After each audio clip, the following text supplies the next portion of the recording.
And we're live. Welcome, everybody, to the 7th episode of the Transitional Champion podcast. I, of course, am Dirt, along here with my co-host, Napalm Nathan Kennedy. What's up, Ooh, Napalm?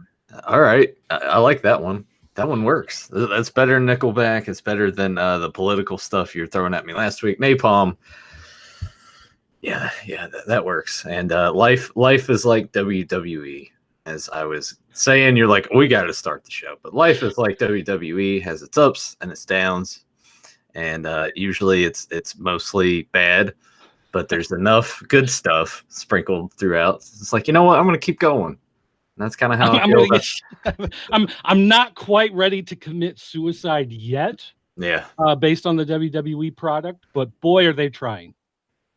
Okay, so, and actually the napalm, I actually stole that from an email. We actually got an email from a viewer. So here, let me switch over to this real quick. How mad did you make them?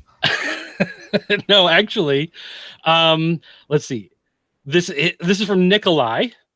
Okay. And Nikolai is actually in Russia.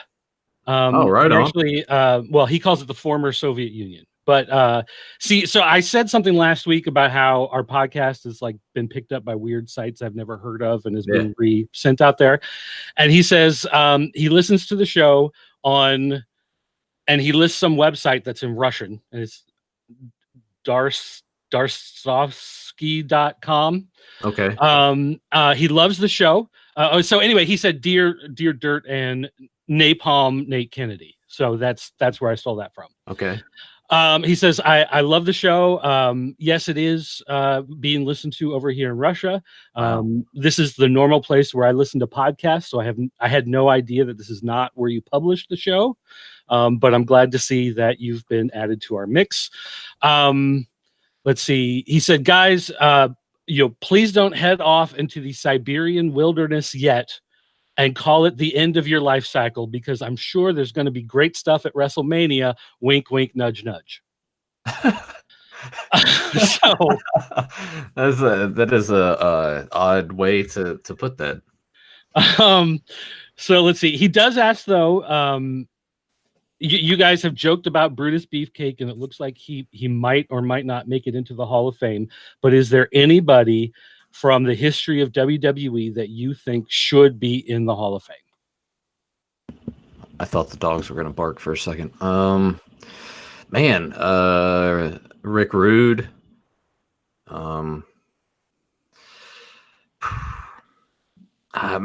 Put me on the spot with that one. Because I have to think about who all's already in. Right. That's the thing. The WWE Hall of Fame is not like a traditional Hall of Fame, right? Yeah. Because it's not the greatest wrestlers of all time. It's not the greatest entertainers of all time. It has more to do with your connection to the company, or if WWE can somehow absorb the legacy of an older wrestler and claim that it's part of their championship lineage and whatever. Yeah. But honestly, with WWE, we do have a comment from YouTube. They say, I hope Gilbert is in the Hall of Fame. You know what? May as well. I mean, he have Goldberg induct him. That would be exactly. That would be funny. Well, it's because when I was thinking about this, because I've actually had a couple days to think about this, unlike putting you on the spot. Yeah. I was thinking about, because it's not a traditional wrestling Hall of Fame. There are a lot of people kind of I don't know how to say this, but like Coco Beware was a big talent for his day, but not necessarily someone who's big in the history of professional wrestling, right? Right. But somehow he's in the Hall of Fame, right? So we've kind of mentioned some of that with some of these different people. Harlem Heat just got announced, which to me that is well deserved. I know Booker T already went in individually, but I think Harlem Heat deserves it. Only if they get inducted by Hulk Hogan, so they can relive the famous promo. Yeah, which is still intact on the network, by the way. But regardless, anyway, I was thinking about all the different things that it means to be in the WWE Hall of Fame and whatever. And so I was thinking what would actually make sense is if they were to induct as a group, Scott Hudson, Tony Schiavone, and Mike Tenay. And it would make sense to induct those three as a group as the WCW announcers because they were the voice. They were, outside of Bischoff. And the honestly, the great way to do it is to have them come to the Hall of Fame and then do spots with Mark Madden where he can't get in the building, the way they did with Heenan on the first live Raw. Yeah. Right. So Mark Madden can't get in. He's not part of the group. He can't get into the Hall of Fame, but the other three are inducted. And not only that, but Mike Tenay, he really does not get a lot of credit that he deserves. He really is someone tied deep into the roots of professional wrestling. He does know a lot of the history. He does know a lot of the old workers. He did know a lot of the old black and white TV era guys. Yeah. And Tony Schiavone is someone who has stuck with the business, most recently working with Major League Wrestling. So he's still a guy, that's involved in the world of professional wrestling in one way or another. So, and they did have the guys come back before, I think, when they did the gimmick battle royal, maybe WrestleMania match. I think they had the guys there because they did. That was Mean Gene and Bobby Heenan. But I remember Scott Hudson being backstage and doing some. I think, he was still tied to the company for a little bit because he was there to do commentary when they had that WCW match on Raw. That main evented with Booker T and Buff Bagwell. It was him and Arn Anderson of all people. But you know what? That's a good idea. And Mike Tenay doesn't get enough credit because if it wasn't for him, then he had a lot to do with the cruiserweights in WCW because every time they would have a match, Tenay would be there to talk about them. Here's their history. Here's this to teach the audience who these guys are and what they mean and how significant that it is that they're there. So yeah, that's a perfect idea. Vader's in, right? Because I remember for a while he wasn't, and then but he got it inducted after. I believe so. I don't. All right, let me pull this up. Look it up because I remember for a while he wasn't in there. People were like, why isn't Vader in the Hall of Fame? All right, so Andre the Giant, Bobo Brazil, Nature Boy, Buddy Rogers, Chief. Okay, blah blah blah blah blah. Of course, these are all broken down by year. So let me just do a search here for Vader.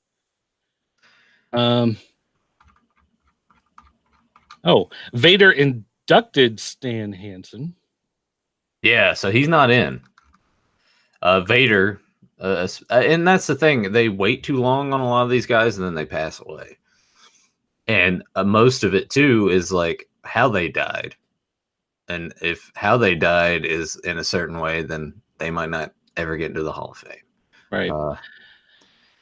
But yeah, Vader should be in. I know Chyna's going in as part of DX, but I think that she needs to be inducted by herself, honestly, because she was a pioneer, despite whatever you think about what happened after she left is what it is. But to me, I look at it more as what did they contribute to professional wrestling? Obviously, Benoit will never be in. Right.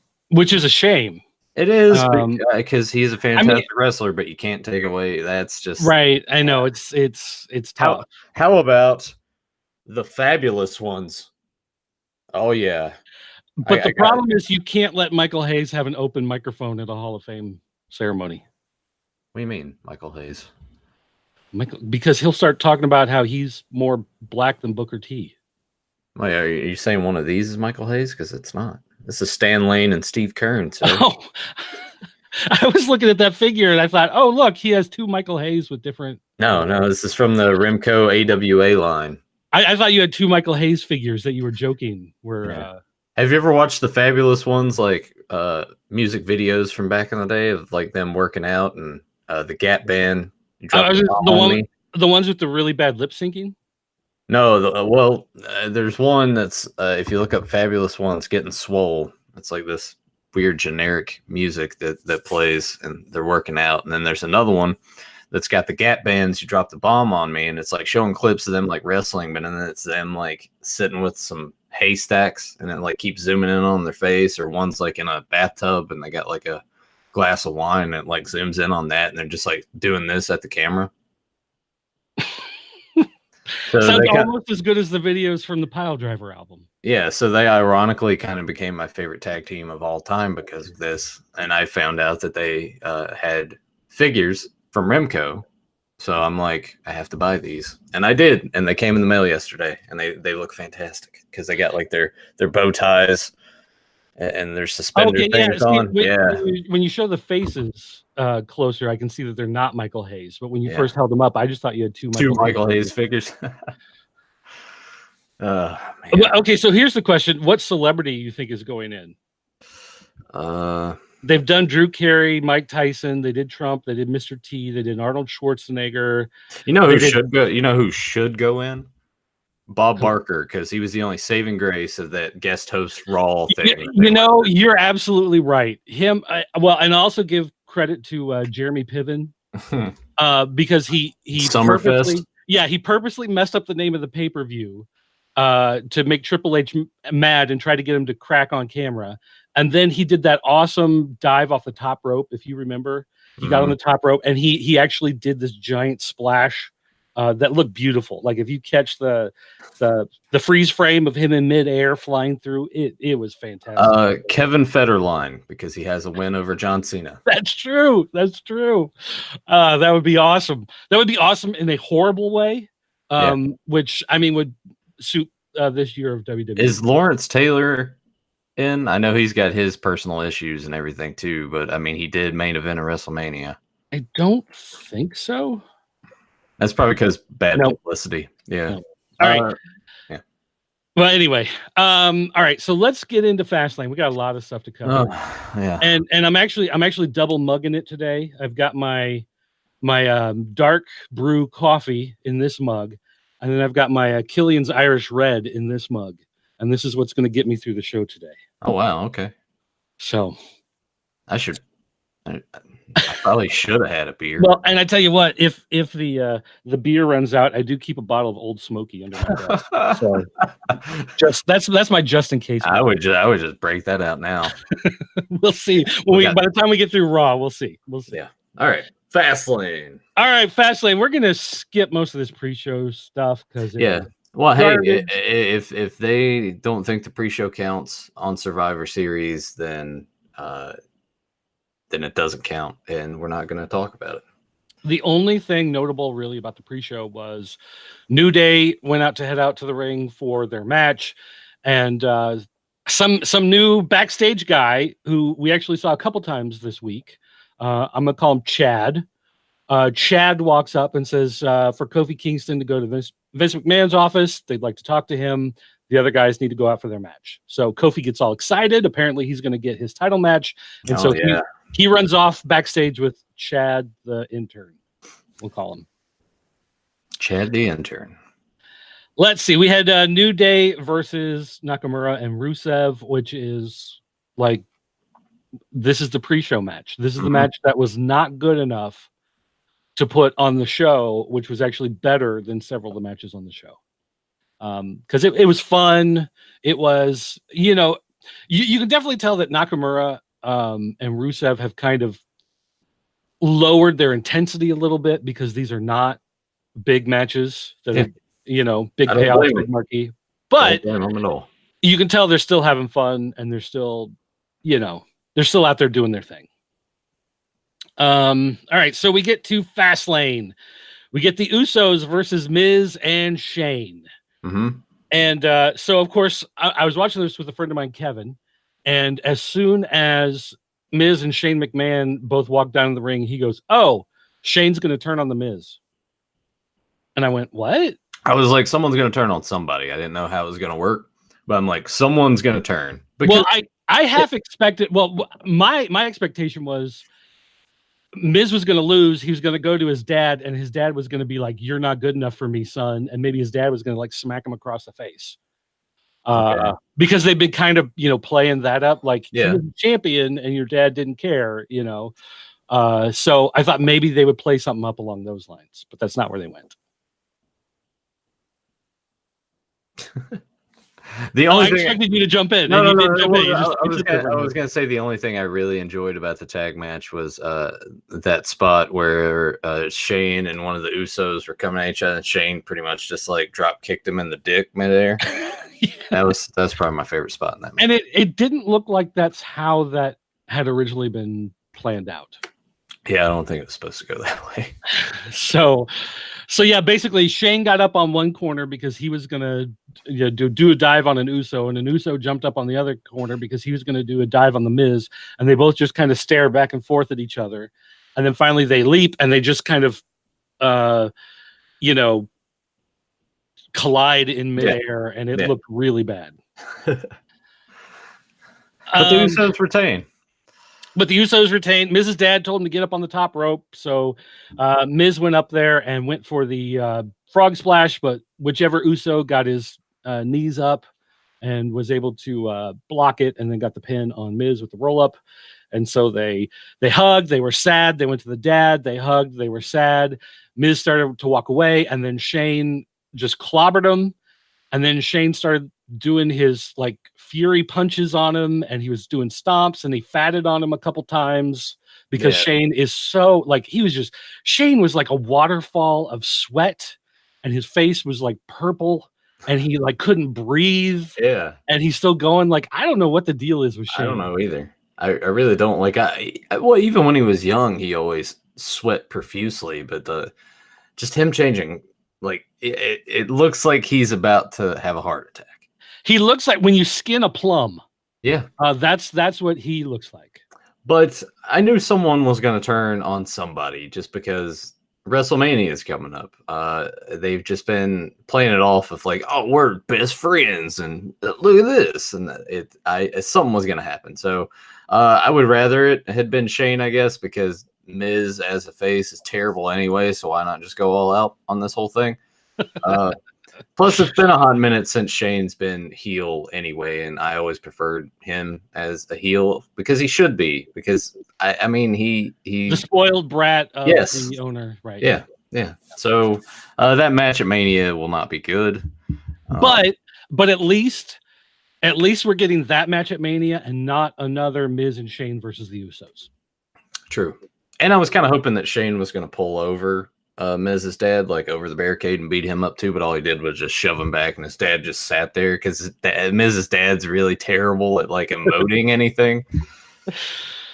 He looks like a high school softball coach. Like there's just something about him. I don't know what it is, but he looks like he would just be sitting there in the dugout drinking a beer. I think it's just like that mullet thing he's got going on. Well, and it's like feathered too. It's like feathered over the ears. So it's just. Have you seen Mrs. Mom? No. You should look. Do a Google search of Mrs. Mom and Dad together, and you'll be like, man, the Miz actually turned out to be like at least pretty decent looking compared to what could have happened. Okay, so here's. My son is a WWE superstar. Whoa! Yeah. She's like a greyhound that hasn't been fed in 2 years. What is? I'm sorry. I apologize. I apologize. Miz, feel free to send hate mail. Yeah, I'll hate mail at popculturenetwork.com. All right, next match. I'm sorry, Mrs. Miz. Again, they all seem like very nice people. Yeah, they all seem like very nice people. But it's weird, like that Miz turned out the way he did from that, right? Yeah, but here's the question: what did the milkman look like? Aha! All right. So yeah, there was a stand-up comedian used to do this bit. He was like 6'5", and he was like, "My dad's 5'11", my mom's 5'9". People are like, "Well, how did you get to be so tall? How tall was the milkman?" And he was like, "Thanks for saying my mom was unfaithful." Yeah, that's just kind of a joke. All right. Let's see. We had after the match, we had Drew McIntyre, Baron Corbin, Bobby Lashley. They cut their Shield knockoff promo. Yeah, that was bad. We had Elias in the ring, and he talked about The Miz. He talked about Cleveland. He talked about LeBron James. Yeah, a lot of cheap heat, but they kept doing it. How many? He had what, three of these? Yeah, throughout well, the show? and he kept doing the same thing on SmackDown too. He made some other reference on SmackDown I didn't understand, but we'll get to that in a little Oh, bit. great. So we had Asuka versus Mandy Rose. Luckily, this did not go on very long.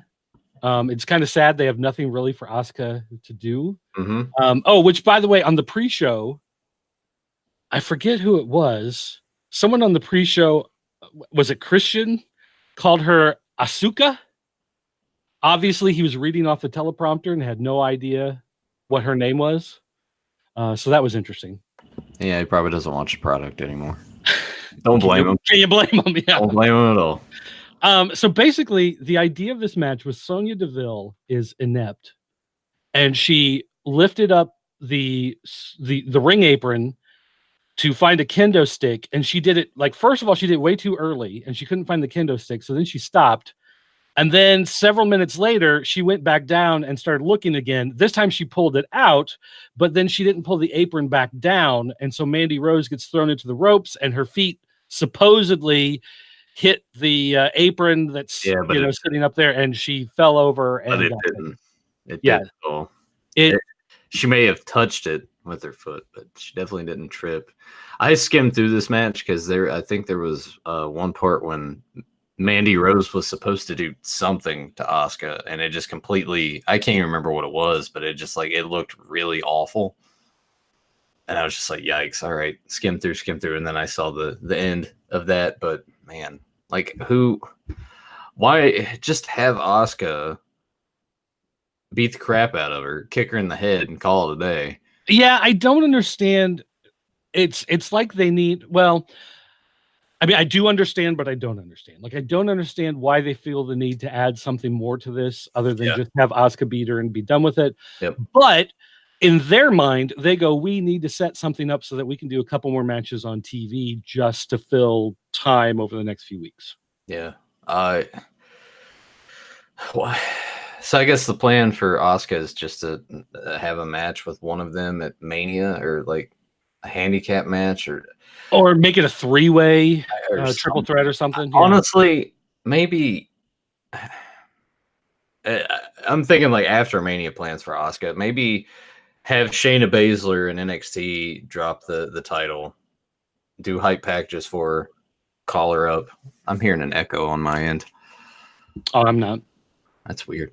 Call up Shayna Baszler and hype her up like they've done in NXT, and actually put her against Asuka as like, oh, here's like this unstoppable. Or they just announced that she's doing an open challenge for WrestleMania, and Chinese Pirate comes up, and the two of them have a match. Okay. And I get to see that elbow. That's all I want. That would work. I just want to see that elbow. Yeah. All right. We cut to the back. So get this. We cut to the back, and the New Day goes and they find Kofi standing outside Vince McMahon's office. And they go, you've been standing here for an hour. And you go, an hour? It has been an hour. And in that hour, we got the New Day nothing match at the pre-show. We got Shane and Miz, and we got this women's match. And that was an hour of television. So they push the door open and they go in, and Vince is on the phone, and they're like, he's been waiting out there for an hour for you. And Vince is like, I've been sitting here for an hour waiting for you. And apparently this is a backstage joke, because Vince will say he wants to meet with somebody. So someone will go to his office and they'll knock on the door, and he'll go, hold on a minute. And he's on the phone talking. And then eventually they just go in because they've been sitting there forever. And he's like, well, the person finally showed up. And he hangs up the phone. He's like, where the hell were you? I've been waiting forever. And they're like, I knocked on the, are you serious? And apparently this is a thing that happens like all the time. So they made it into a bit on Fastlane. Great. Aha. Yeah. That's fun. I love it. Yeah, I bet. Oh, Vince is like, that's hilarious. Yeah. All right. So basically they said Kofi deserves his match. It should be a three-way. And Vince says, you're right. The main event will be a three-way. And Kofi, go down to the ring. Your match is right now. The rest of the New Day, you're banned from ringside. So Kofi gets excited, runs down to the ring. He gets in the ring. The announcer announces him. And then like the referee comes over and like whispers something, and there's like some sort of back and forth. And the announcer goes, "I've been told that the championship match is happening later in the night. This is a handicap match." And they call out the Bar, and it's Kofi versus the Bar in a handicap match. Yep, and they beat the crap out of him and pin him. I know that they have a few weeks until Mania, and they have to build things, I guess, in their own little way. But in your opinion, do you think that this is the right way to go about this whole Kofi WWE title opportunity thing? Like, obviously not. Okay, so here's the thing. It became very clear. Okay, so it became very clear that Mustafa Ali was supposed to be the one that was in this mix, that was going to get this title shot. He got injured. He wasn't able to do it. They swap in Kofi, and everyone's like, yes, we love the idea of Kofi. That's what it should have been from the beginning. Nothing against Mustafa Ali. You know, he's fine. He's a talent, but it makes total sense to put Kofi in there. And instead of saying, okay, cementing Kofi's spot and then building up to WrestleMania, they decide, well, we have to have a storyline where Kofi doesn't get the spot, and we're trying to redo the Rey Mysterio or the Daniel Bryan thing where they lose their spot and then they have to earn the spot back because they think somehow it's more compelling to continually screw the guy over and then finally give him a shot instead of just giving the guy the shot and then hyping it up.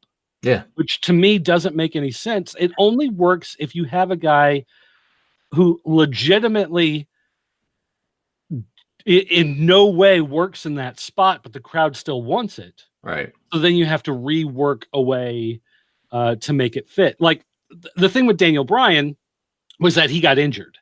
So legitimately he was injured, and so they switched plans and they threw Roman Reigns instead. And they said, well, this is great because we wanted Roman Reigns to be there anyway.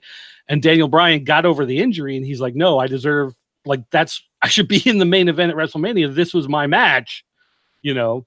And so then in a sense, it's like he got injured, so he lost his spot, which is a thing that happens in the business. It sucks, whatever. But you want him back in the mix. You work up a storyline, you work your way through it. There was no need to do a storyline with Kofi. Yeah. It's like people bought it, people were into it, he earned it. You know, they talk about the 11 years and whatever, everything was great. And for whatever reason, they just decided, nah, we're going to tank it and then rework it. Yeah. Instead of just running off the momentum it already had. Yeah, I think they're going to end up wearing the audience down to where they're not going to care. And that's the problem with the product. That is most of WWE, is that they overdo things.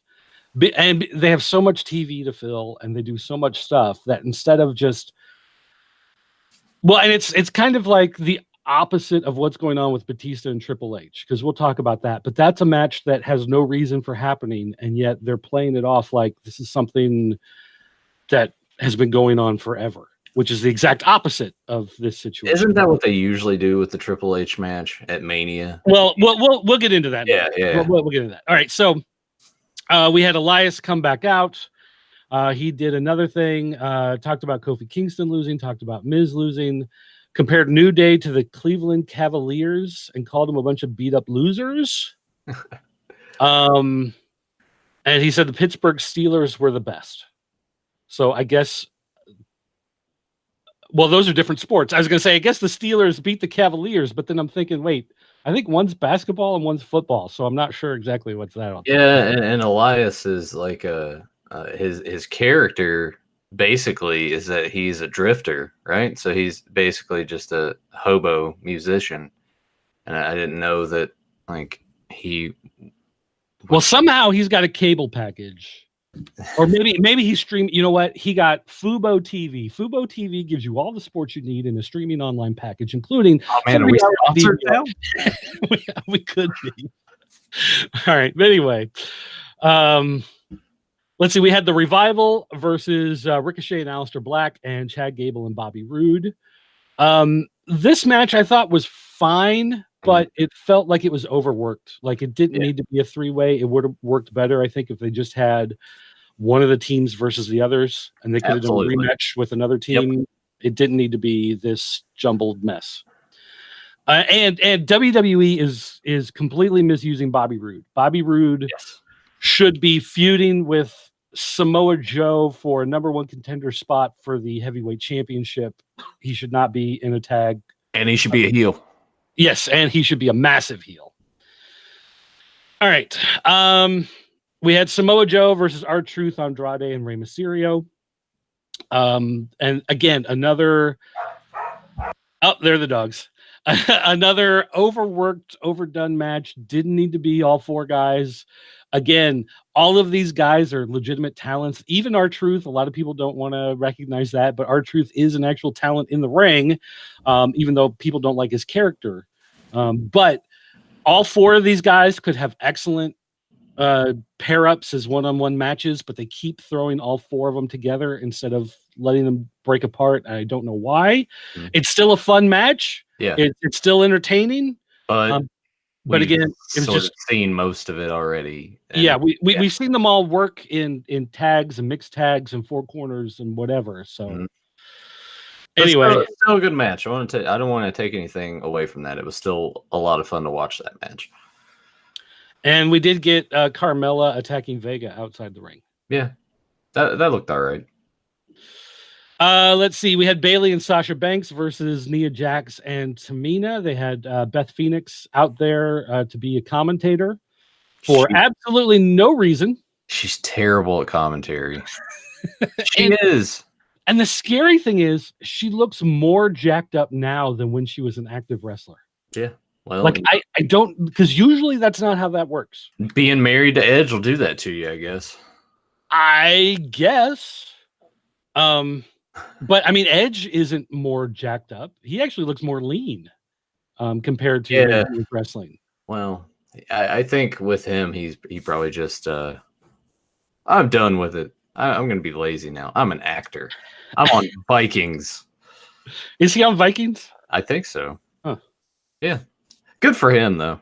Yeah, I mean, hey, if you can make it work. Well, and especially because he was injured, so his wrestling career was over. Not much you could do. And again, he gets that Screen Actors Guild insurance. Yeah. So the match for Bayley and Sasha Banks versus Nia Jax and Tamina is exactly what you expected, which is a 2 out of 5 star match. It was serviceable. It was wrestling. Yeah. There was nothing exciting or special or great or outstanding, but of course, they had an altercation with Beth Phoenix outside. They got Phoenix in the ring. Nia Jax gave her a leg drop. Natalya ran down to try to make the save, but Tamina super kicked her. So they're setting up something with Beth Phoenix and Natalya. So. Which is okay, because I enjoyed Beth Phoenix work. It was just a shame that she was sort of like women's wrestler in the Divas division era, if that makes sense. Yeah, I understand what you mean. Because so Beth Phoenix has to work with like the Laylas and the Kelly Kellys and everything. So for wait, are you saying that Kelly Kelly was not a remarkable wrestler for her day? No, she was awful. I remember that spinning thing that she did, and she would scream. I remember how she would barely touch the ropes when she would go against them. So no Hall of Fame for Kelly Kelly? I'm sure if Tori Wilson can get in, yeah, I'm sure Kelly Kelly's a shoo-in for next year. Why wait? Just induct her this year. Maybe she could end up being the celebrity because she is a model. And she's still modeling, apparently. Yeah, she should stick to that. Thanks, Johnny Laurinaitis. People power. He would just flip through magazines. You know that's how these girls got hired, right? He'd flip through magazines. Oh, she's pretty. Let me give her a call. And they'd be like, "You want to learn how to wrestle? Yeah, okay." It's like in The Office when Michael Scott wanted to find a new girlfriend, so he found a model in a chair catalog. And she had passed away. Right. Well, that's probably how John Laurinaitis. He was like, hire her. She's gorgeous. And then they find out, she died of an overdose 2 years ago. That's a shame. She could have been a star. God. The Divas division. Such a shame because there were bright spots between like Beth Phoenix. I would even throw Natalya in there, but she's still around tangling with. Yeah, she was there towards the end of it. Yeah. I think AJ Lee would do pretty good against. I think she'd have some good matchups with the roster now, but the whole Punk thing, that'll never happen. But yeah, I'm excited to say it's just a shame that she's got to wrestle Nia Jax and Tamina, but is what it is. Yeah. So anyway, that was not great. They announced the WWE Championship match. This was the triple threat. So they had Mustafa Ali made his return, and everybody was just kind of like, yeah, we like Mustafa Ali still, but come on, this should be Kofi. And you could tell the crowd was like really kind of torn because they announced Mustafa Ali and people were just kind of like, boo. And then they were like, well, all right. I mean, he's cool. We wanted Kofi though. So that I think really kind of hurt the match in a way because you want to cheer for Mustafa Ali because he's a great talent and it's great to see him, come up in the mix. But at the same time, they killed his spot. Well, I think by the end of this match, he won him over because this was a fantastic three-way match. Yeah, it definitely helped as the match went on that he was allowed to shine a whole lot more. And Kevin Owens, as a face, Kevin Owens does a really good job of not trying to hog the spotlight from everybody else in the match. Whereas as the heel, you always want to take over and kind of be in charge to show that you're the dominant one because you're the bad guy, whatever. Yeah. And he does do a good job. He understands, even though people don't really trust him and they're not sure what to think about him as a babyface, he still does a good job of doing that role. Well, I think that Kevin Owens would work as a face anyway, just because you look at his build and everything, and he kind of looks like that everyday guy in a way. So he definitely, like, and now that he's doing the stunner, someone made the joke that he looks like Fat Sandman. And in a way, though, it kind of works that because Sandman really was in a way like the hardcore Stone Cold. Like Stone Cold was as hardcore as he could be for WWE, in a sense, whereas Sandman took the beer swilling barroom brawler type thing to the next level. Like Kevin Owens is kind of like that good sort of in between spot where he's the guy, he doesn't care. And legitimately he doesn't really care. Like he's there to wrestle and he just likes wrestling and he wants to be a wrestler. So he doesn't really care about the other stuff. Yeah. So like on a legitimate level, he doesn't really care about all that stuff. But at the same time, he wants to be an entertainer and he wants to do the product well. But he doesn't look like the traditional guy. He looks like a guy who sits around and drinks a lot of beer. So it works if they start to push him more towards that direction where, they could have him come out and have, do some sort of match with somebody who's going to have someone in their corner and he pulls someone out of his corner and they bring out the Sandman just for like a one night only, it would make sense. Like it would work. Yeah. I just hope that when you're talking about all that stuff, they don't turn it into anytime he's feuding with someone, they're like, haha, you're fat. Because honestly, yes, all right, Kevin Owens has a gut, but a dude can work. Dude's got the cardio. And to me, I'm not like Vince. I'm not like, oh, look at his body. Chiseled out. Granite. Oh my God. Like I'm not that, like, I don't care what they look like. Go out there and perform and put on a good match and like have some good holds. But I like the fact that he has the stunner because he had the pop-up power bomb, but the stunner is just the perfect move. Like that, and like any of the cutter moves, like the diamond cutter, RKO, whatever. That stuff that you can just bam, you hit out of nowhere. It's just out of nowhere, and it's done. Like it's good to establish that move. It's like once you hit that, it's done. Now I hope that not too many people start to kick out of this because then that's when it loses its luster, and the stunner should not have that. Okay, here's a question from the YouTube chat. If you could set up one storyline or match between any number of current wrestlers, who or what would it be? Man.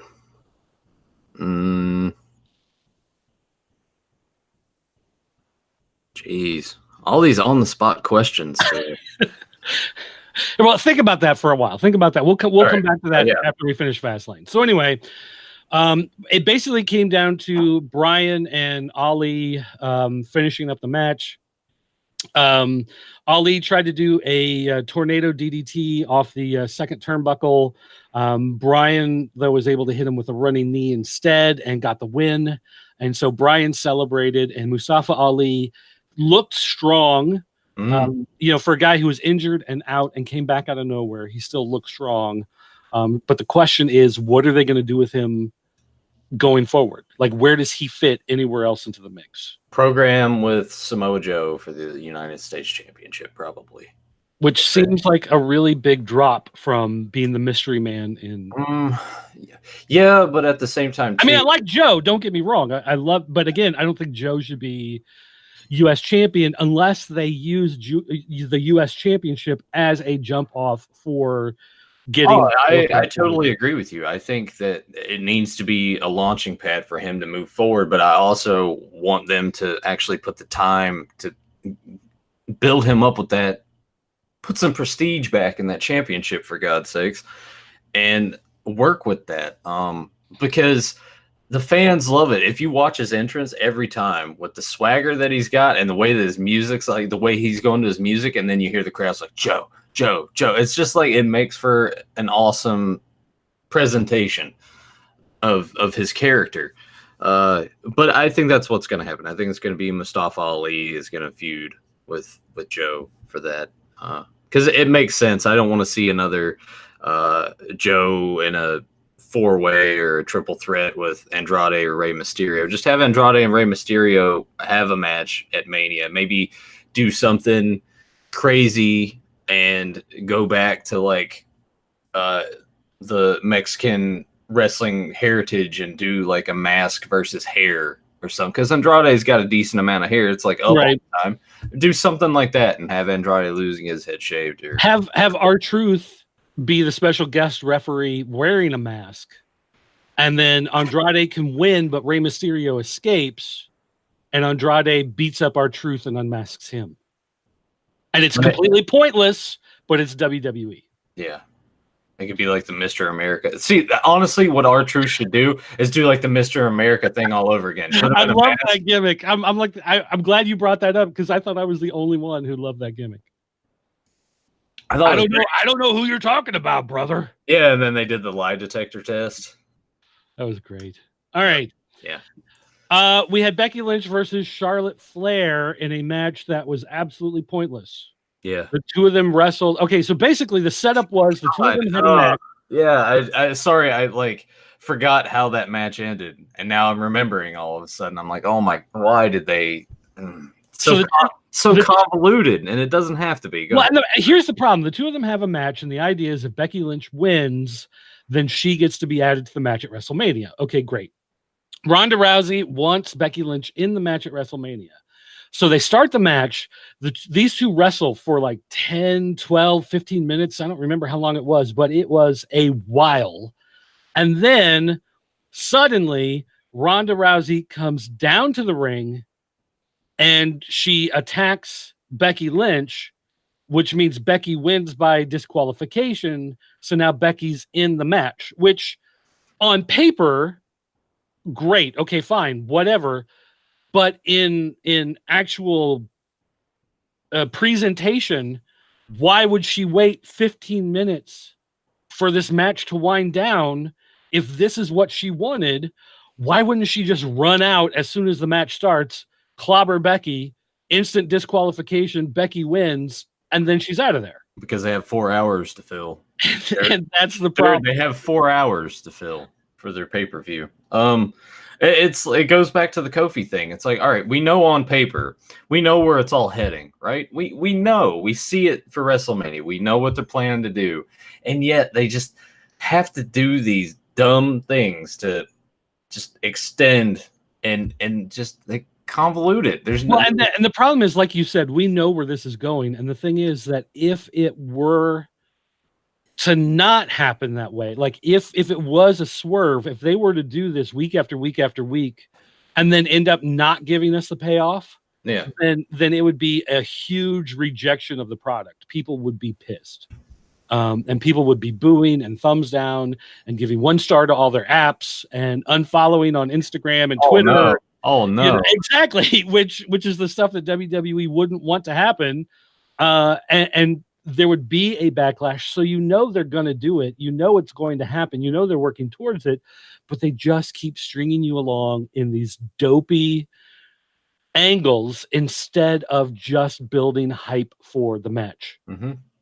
Like, we should have come out of Fastlane, and every match should have been cemented, and even some of the matches. The match at WrestleMania, is cemented, and then the match at Fastlane, is almost some sort of like placeholder type thing. It doesn't need to be that big of a deal because you're not selling monthly pay-per-views anymore. It's more of like just the last hurdle you have to get over in order to get to WrestleMania. But it's not like you're paying $59.95 to get Fastlane to see who's going to be in those matches, because after Fastlane, you still didn't have some of these matches cemented. We still don't have a full card. They still haven't played the whole Kofi storyline out. So it just but you know how it's going to end, which is the weird thing. Like, exactly. It's like exactly where it's going.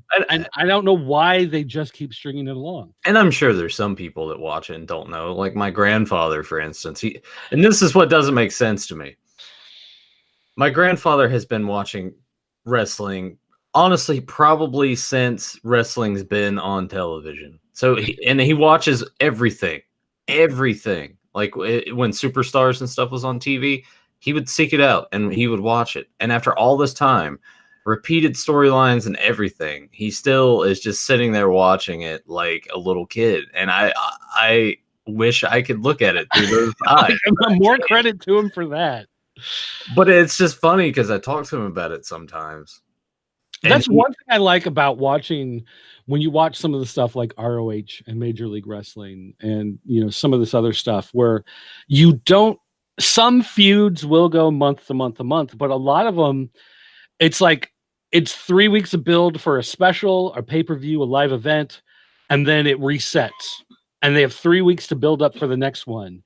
And so you don't, like, after the guy successfully defends his title, you're not 100% sure who his next opponent's going to be. Like, it is kind of a surprise, like, who's the next person who's going to step out and try to earn that shot, as opposed to what we see in WWE, where everything is telegraphed along for so long that as long as there's not an injury or a suspension or someone gets arrested or gets a package of steroids in the mail or, something, or, gets hit with leukemia or something, as long as, you don't have this curveball that comes in real life that has to force them to change it, exactly where things are going 4 months ahead of time. Yeah. Like, it's just so obvious the way they play. It's been that way for years.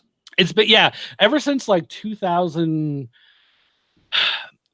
I'll give the one thing I will give Vince Russo credit for, and this is the only time I'm going to give him credit for pretty much anything. Yeah, is that he developed that Crash TV style where things could hit out of nowhere, but he could layer them in a way where, even though something would hit you out of nowhere, if you look back 4 months before, it kind of made sense. And he layered stuff in such a way that a lot of the stuff he layered, and that was, again, with the help of Vince and with the help of a lot of the other people backstage. Yeah. It was all set up. It took until like maybe 2002 for all the stuff that was set up in 1999 to play out. Right. Which is great. Once he went to WCW and he didn't have those other guys helping him, it fell apart. He didn't have Vince like reining him back in. Right. But after 2002, when a lot of that stuff did finally play out, they just hit this current rhythm.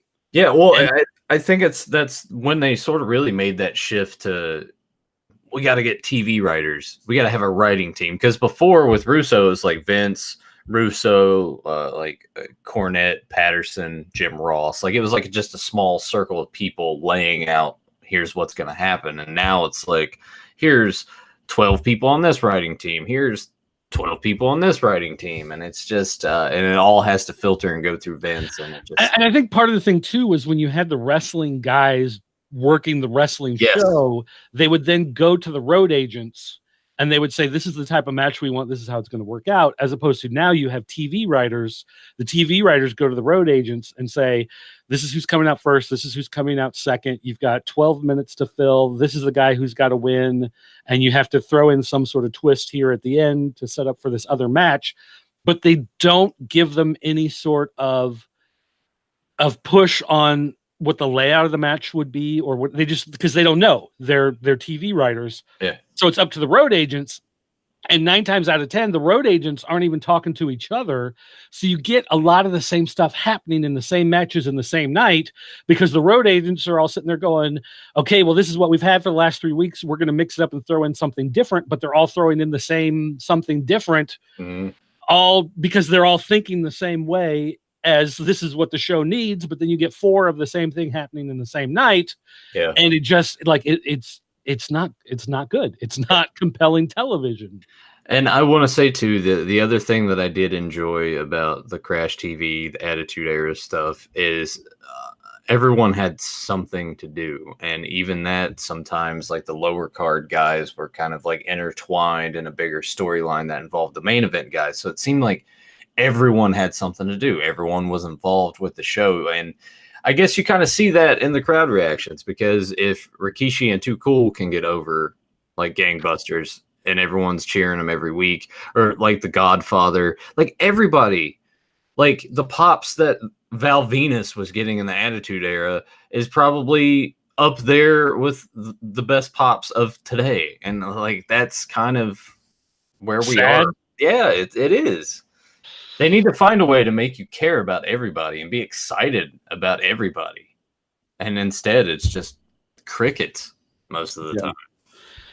All right, so we go back to the homeless musician Elias, and he talks about Cleveland is a terrible town. They had Lacey Evans walk down to the ring. I'm so tired of that. I'm so tired. Just do something with her, please. Which I thought they were doing with Heavy Machinery 3 weeks ago, and it turned out not to be a thing. So she turns around and walks away. They cut back to Elias, and he's like looking at her like he expected something to happen, and it didn't happen. So of course he's staring at her, and the moment of the night, the greatest moment of the night, he's staring at her, and out of nowhere, Randy Orton appears, RKO, lays him out. Yeah, I liked it too, because you could hear the crowd. They're like, oh, and then you just see it all of a sudden. Oh, all right, yeah. And I laughed hysterically for like 5 minutes after it happened. But it wasn't over there. It was the best moment of the night. Because AJ Styles was there as well. And so then Orton like goes to celebrate whatever. He looks back and there's AJ Styles up on the top turnbuckle and hits him, and AJ Styles celebrates. And there you go. So I am actually legitimately excited about their match at Mania. Even more so now. Once we get to SmackDown, we'll talk about that promo, which was amazing. Yeah, I was going to say that was and I have some more thoughts on that promo. So anyway, our main event of the night was, of course, the Shield reunion versus Drew McIntyre, Baron Corbin, and Bobby Lashley. Last time for the Shield. Dean Ambrose is leaving. His contract's up. You know, and the thing is, like apparently he legitimately has not signed a new contract. Like, that is true. But the way they keep hyping it, it's like you got to think there's something up. But I think he's staying. But the way they're hyping it, though, it's like, how does he stay? I almost think that he's going to leave. Like, he's legitimately going to leave. And then for SummerSlam, they're going to do something. They need someone in their corner. They need some mystery opponent. There's going to be some mystery partner, something. And Dean Ambrose will magically reappear. Drake Maverick. That's what you think will happen? Primo. Maybe they'll announce that Drake Maverick is going to be making a debut, and then Dean Ambrose, whatever. Yeah. But anyway, the way that they're doing it makes me think, because again, he legitimately has not signed a new contract. It makes me think that he will leave. Maybe he's just going to take some time off for a couple months and then come back as some sort of mystery third man in the corner or tag team partner or something like that at SummerSlam. I don't know. But anyway, they had a match and it was a thing, and then it was over. Yeah. Shield won. Yeah. Oh, what? Yeah. Shocker. And then of course they do the thing where Seth Rollins is like looking at his fist. I'm like, oh, is he going to turn around and clobber Roman Reigns? Awesome. And he puts a fist in. And you're like, oh, okay. And so then Roman Reigns walks over and he puts the fist in. And they both kind of stare at Dean Ambrose. And I'm like, oh, are they going to turn on Dean Ambrose now? Like, because he's leaving the company? Are they just going to turn on him and beat the crap out of him? And then you'll never see him again? Like, this could be it? No, he just puts his hand in and the show goes off the air. Woo. That was Fastlane. So Fastlane got me out of the coffee and onto the Irish Red already. Which it's not even noon for you. It's 5 o'clock somewhere. Yeah, it's only 11:30 in the morning. I'm proud of you. Well, because I started thinking about this Raw. The more we started talking about Fastlane, it got me thinking about this Raw, and I was thinking, oh my gosh, because this Raw, I actually I gave up and restarted this Raw like 3 times. I honestly didn't even watch the highlight thing I did. I just went to WWE.com and just read the results. I was like, oh, yep. I tried watching it live. I made it through about 35 minutes. Mm-hmm. Then I started watching the DVR, and I made it past the first hour mark. But then I was just like, I can't give this any more time today. Like, I am just like, I'm done. I don't blame you. Done. And I was dealing with, getting the new dryer ordered and trying to get it set up for delivery and everything. I was just like, I can't. The last thing I need right now is this dumb show.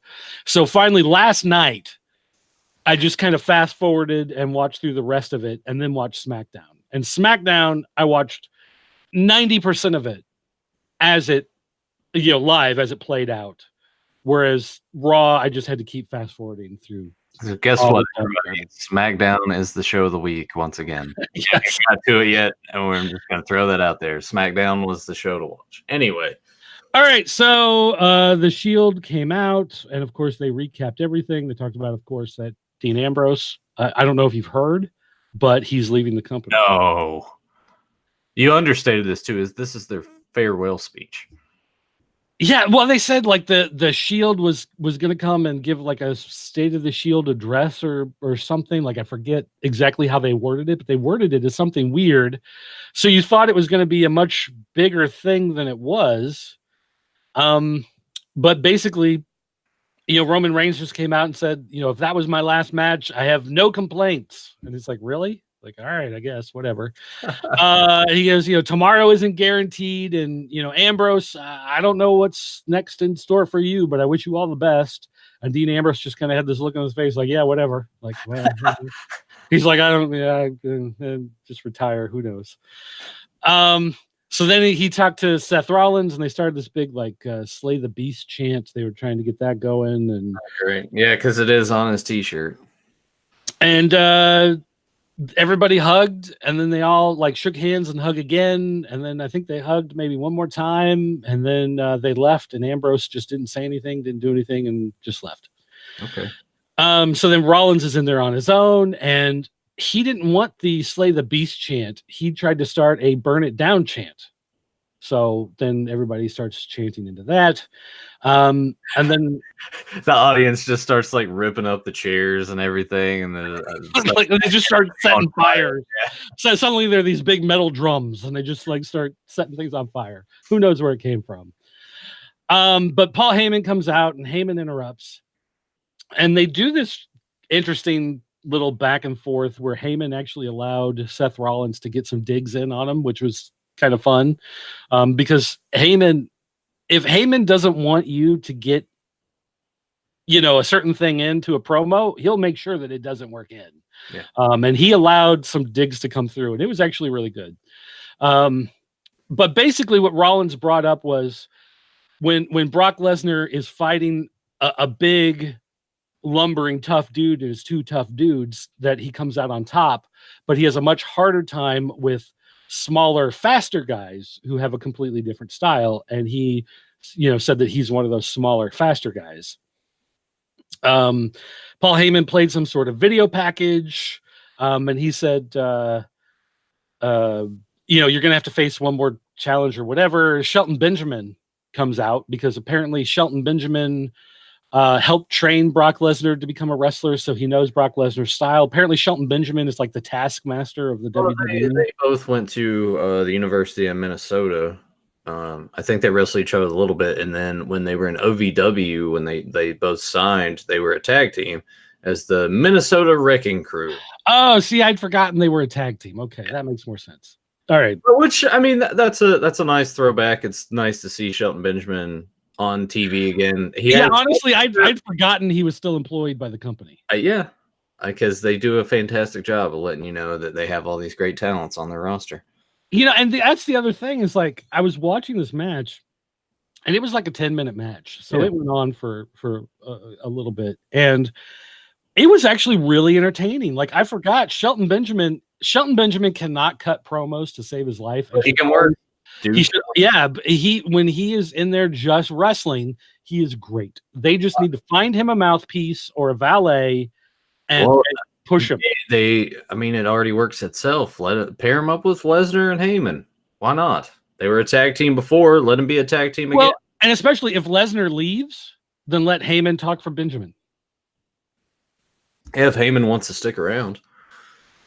Well, I think Heyman's one of those guys who would say he's leaving, and then like 6 months later, he's like the Terry Funk. Like he's a guy who is just never going to retire. He'll never be out of the business, which is good because he loves it, and he has a great mind for it. It's just he's just horrible at business and should never run his own. Yeah, and him and Vince don't really get along that well. Well, him and Stephanie too, honestly. Yeah, I think it's more Stephanie than Vince. Yeah. All right. So let's see what happened then. Finn Balor came out to okay. So, all right. So they did this weird thing, right? This is the thing. So Rollins wins, Belgian waffle. Belgian. How drunk are you? That's not, it's going pretty quick. Shelton Benjamin leaves, and Seth Rollins is in the ring, and he's, like celebrating whatever. And then they had Finn Balor's music hit, and Finn Balor came out. And so you're like, well, what's going on? Like, is there going to be some sort of like Finn Balor, Seth Rollins? Like, are they going to have some sort of promo or whatever? So as Finn Balor is like on the stage doing his thing, you just see Seth Rollins kind of walk up and look at him, and they do a little, like whatever. And then Rollins leaves and Finn Balor walks down to the ring. And they've done this several times in the last month or so. And it's always so awkward to have the guy for the next match come out while the guy who just had a match is still in the ring or coming up the ramp, and they don't have a confrontation. Like it's not there for them to do anything against each other, just so they can ships in the night, passing. It makes no sense. I don't understand what that's all about. Maybe it's a little bit of foreshadowing, I guess. They had sorry, that's something else.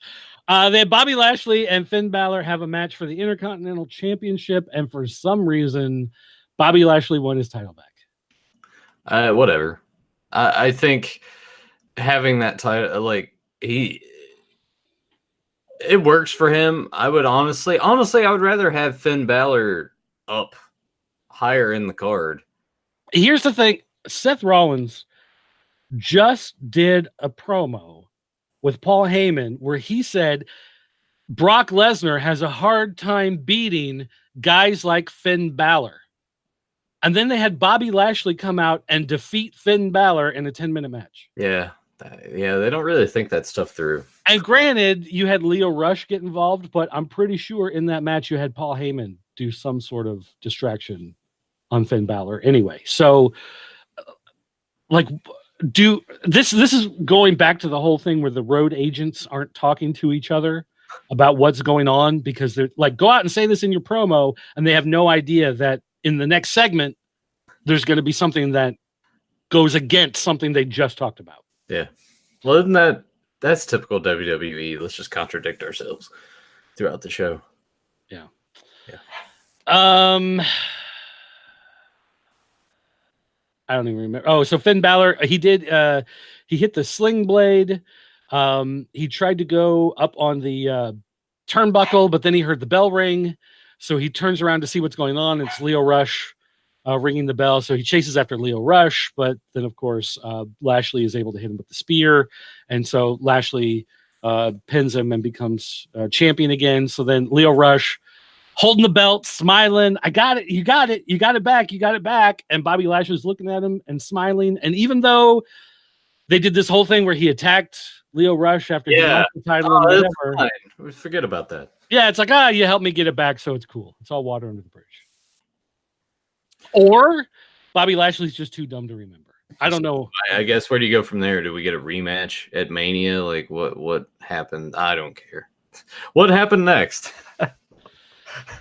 Next was the worst promo in forever and a half, which is another Ronda Rousey promo, almost as bad as the last one she did. Well, you do know that she does suffer from a form of dyslexia, right? Okay, but that shouldn't affect you cutting a promo off the top of your head. I don't know. There's something that she posted that she has some sort of issue where, like, she'll talk, and then she'll just, like, her mind, she'd still, I don't know. Well, the problem is, part of the problem with her cutting a promo is she always looks like she's on the verge of tears, like she's scared. Yeah. Like she has an anxiety about public speaking, which if you do, you should not be the one cutting the promo. You should have a mouthpiece. Yep. That's the whole point of managers and valets. And as someone who was a manager from 2002 to 2011, and then again starting about 3 years ago, I can tell you that the whole point of having managers and valets is someone can't talk. You have someone come out and talk for them. If she's heel now, why not put Heyman with her too? MMA people, like it would work. You know what? And the way that she talks about how in her promo, she was cutting some sort of promo about how something like this is real and this is going to be a real. I'm tired of that battle and whatever. And she was like making some sort of reference to the fact that she's a real fighter from MMA. Like it would make sense if Paul Heyman just started, this faction of MMA people. A new dangerous alliance. Why not? The NDA? Sure. The National Dental Association. 4 out of 5 MMA fighters brush their one tooth with Colgate. And 9 out of 10 recommend Trident gum. All right. Actually, you know what? They would recommend Trident gum. Hey, that's what I chew. Hit us up, Trident.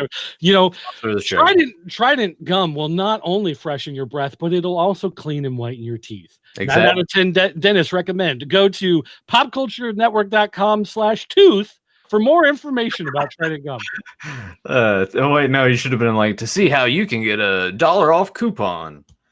I got to see if Trident has some sort of, promotional thing for streamers. Who does Trident gum? I was looking to see if it was part of like some big, but it's Mondelez Global LLC. So it's not like Nabisco or something. I thought, but ADA accepted. It is ADA accepted by the American Dental Association. It even has the ADA seal right there on the back. So, oh man, how about that? And it lasts longer than 10 minutes, so it's no juicy fruit. Double mint. And it's bursting with more flavor. All right. So anyway, it was really bad. Dana Brooke, of all people, came out. Yeah. Now, is there some sort of MMA connection with Dana Brooke or something? No, she did like bodybuilding competitions. Okay. Well, Dana Brooke, who's not talented, came out and said, I'm not going to let you disrespect this business and disrespect everybody in the locker room and whatever. And I can just hear her voice cutting that promo too. Yeah, it was bad. So she said, you normally, have some sort of open challenge after a pay-per-view, and I'm here to accept your open challenge. And so Ronda Rousey instead just beat the crap out of her, threw her out of the ring, beat the crap out of her, threw her in the ring, threw her in an arm bar, whatever. A bunch of referees jump in. One referee that you recognize, and then 3 guys who look way too built to be referees wearing shirts. And so you go, wow, someone's going to take a hit. And sure enough, She breaks the arm bar. She goes to leave. She turns around. She comes back. She wallops one of the referees, and then she leaves. But did it look real? It did not. It actually looked pretty good. Because The guy's bump looked better than her punch. this is real. Yeah. Okay. Real. Wow. It's probably for the best that Dana Brooke just got beat up like that. I would. Yeah, and yeah, I'll agree with that because I did not want to see a 10-minute match with Ronda Rousey and Dana Brooke. And in the right workings, Dana Brooke can be okay. She was entertaining in Titus Worldwide. That was fine. When who was she paired up with in NXT? I can't even remember now. Was it Charlotte? It may have been a little bit, and that was fine too. Like it worked out because, as Paul Heyman always said, you want to accentuate the positives and hide the negatives, and he always found a good way to do that. Not only with the production of his show, but the talent that he had, and they need to kind of evaluate that a little bit better. Maybe protect some of these guys so they don't go out there and just look like complete and total fools. Yeah, I'm pretty sure that ship has sailed. Yeah. Because, I mean, like, think about that from a talent perspective. If you're Dana Brooke, you're like, all right, well, obviously, in your head, you're probably pretty confident that you're like, all right, I'm not as good as, like, Bayley or Sasha Banks, but I do have something to bring to the table. And they're like, oh, well, you're going to go out there and do that. Like, that would make me nervous as a performer. It's like, that doesn't play to my strengths at all. You want me to go out there and cut a promo? I'm not really that good at that. And then you go out there and, like, I can't imagine from a talent perspective how that feels. Or if they go back and rewatch any of their stuff, I would hate, That's why I can't go back and really rewatch these. I just listen to the beginning and the end of all the other shows that we do. That way I can, like, put the audio here and the audio there, and I'm done with it. Right. Yeah, well, I mean, it is what it is. Yeah. All right. We had Ricochet and Aleister Black against Bobby Roode and Chad Gable in a match that was like way too short. Yeah. They let Ricochet and Aleister Black just kind of run wild and take everything, which, I mean, again, I think they're misusing Bobby Roode. They're misusing Chad Gable as well. He's an amazing talent. He shouldn't be in a tag team. He should be doing that Kurt Angle gimmick, more or less. He should be in the U.S. title run. And Bobby Roode should be in the main event run. Yeah. Totally agree with you there. Anyway, they did a match. It was just real quick, no big deal. And then Ricochet and Aleister Black went to leave, and they had the Revival come out and attack him. So obviously they're doing some sort of thing there. Roode and Gable, Roode and Gable came up on the ramp like they were going to get involved, and then the Revival backed off. So there's still going to be some sort of thing going on between all these teams instead of just going down to one team versus one team. And we still got what, three weeks? Yeah, till Mania. We had a moment of bliss, which moment apparently means 20 minutes of rambling. She said she was going to announce the host of WrestleMania, and then they announced that the host of WrestleMania was Alexa Bliss. So obviously they have nothing for her to do on the show. So she's just going to run. Makes me wonder if she's still hurt and they just haven't fully cleared her yet. Because I know that she had like concussions and some other stuff, and she worked the Rumble, but she hasn't been working a whole lot. I'm scared. I'm fearful because she said that in the past, Kim Kardashian had been a host of WrestleMania, which I don't remember, but that may be true. She showed up for like a segment on Mania. Maybe, but I'm afraid that they'll have her reappear at this WrestleMania and they'll do some sort of thing where Alexa Bliss talks smack about Kim Kardashian and Kim Kardashian slaps her and they do some sort of big, because it'll be on Entertainment Weekly. Sorry, I'm gonna hang myself with the cord from my microphone. Don't do it. We still have SmackDown to talk about, and that's good. SmackDown is probably the one thing that saves wrestling at the end of the week. You know what I mean? Right. They did this thing backstage where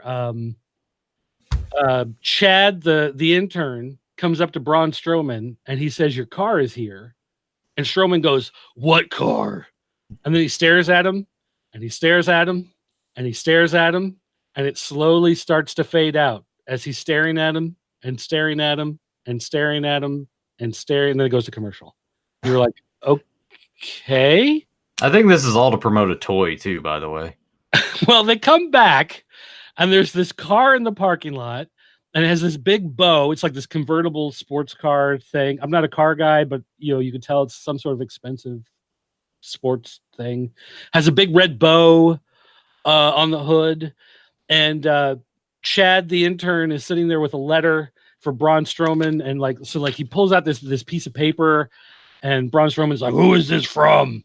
And so he reads this thing, and it's the two dudes from Saturday Night Live, and they were apologizing for what happened, and they got him this car as a gift, and there was they threw in some knock about how he got screwed over for some sort of match, and it's like, well, they can't screw you over like that anymore, ha ha ha, LOL, JK. See you, at WrestleMania. And so then Braun Strowman looks at this car, and he decides to do the Street Fighter 2 on it, and he just starts breaking it, smashing it, ripping off the door, ripping out the seat, smashing the windshield, ripping off the hood, and you could tell like it was all. You've seen the toy that they're coming out with, right? I feel like this is to promote that toy. Is there a break apart toy that they're coming out with? I'll look it up. You keep going. I'll look it up for you. Well, so basically, he rips apart this car. He's tossing pieces all over the parking lot, and then he goes back to Chad, the intern.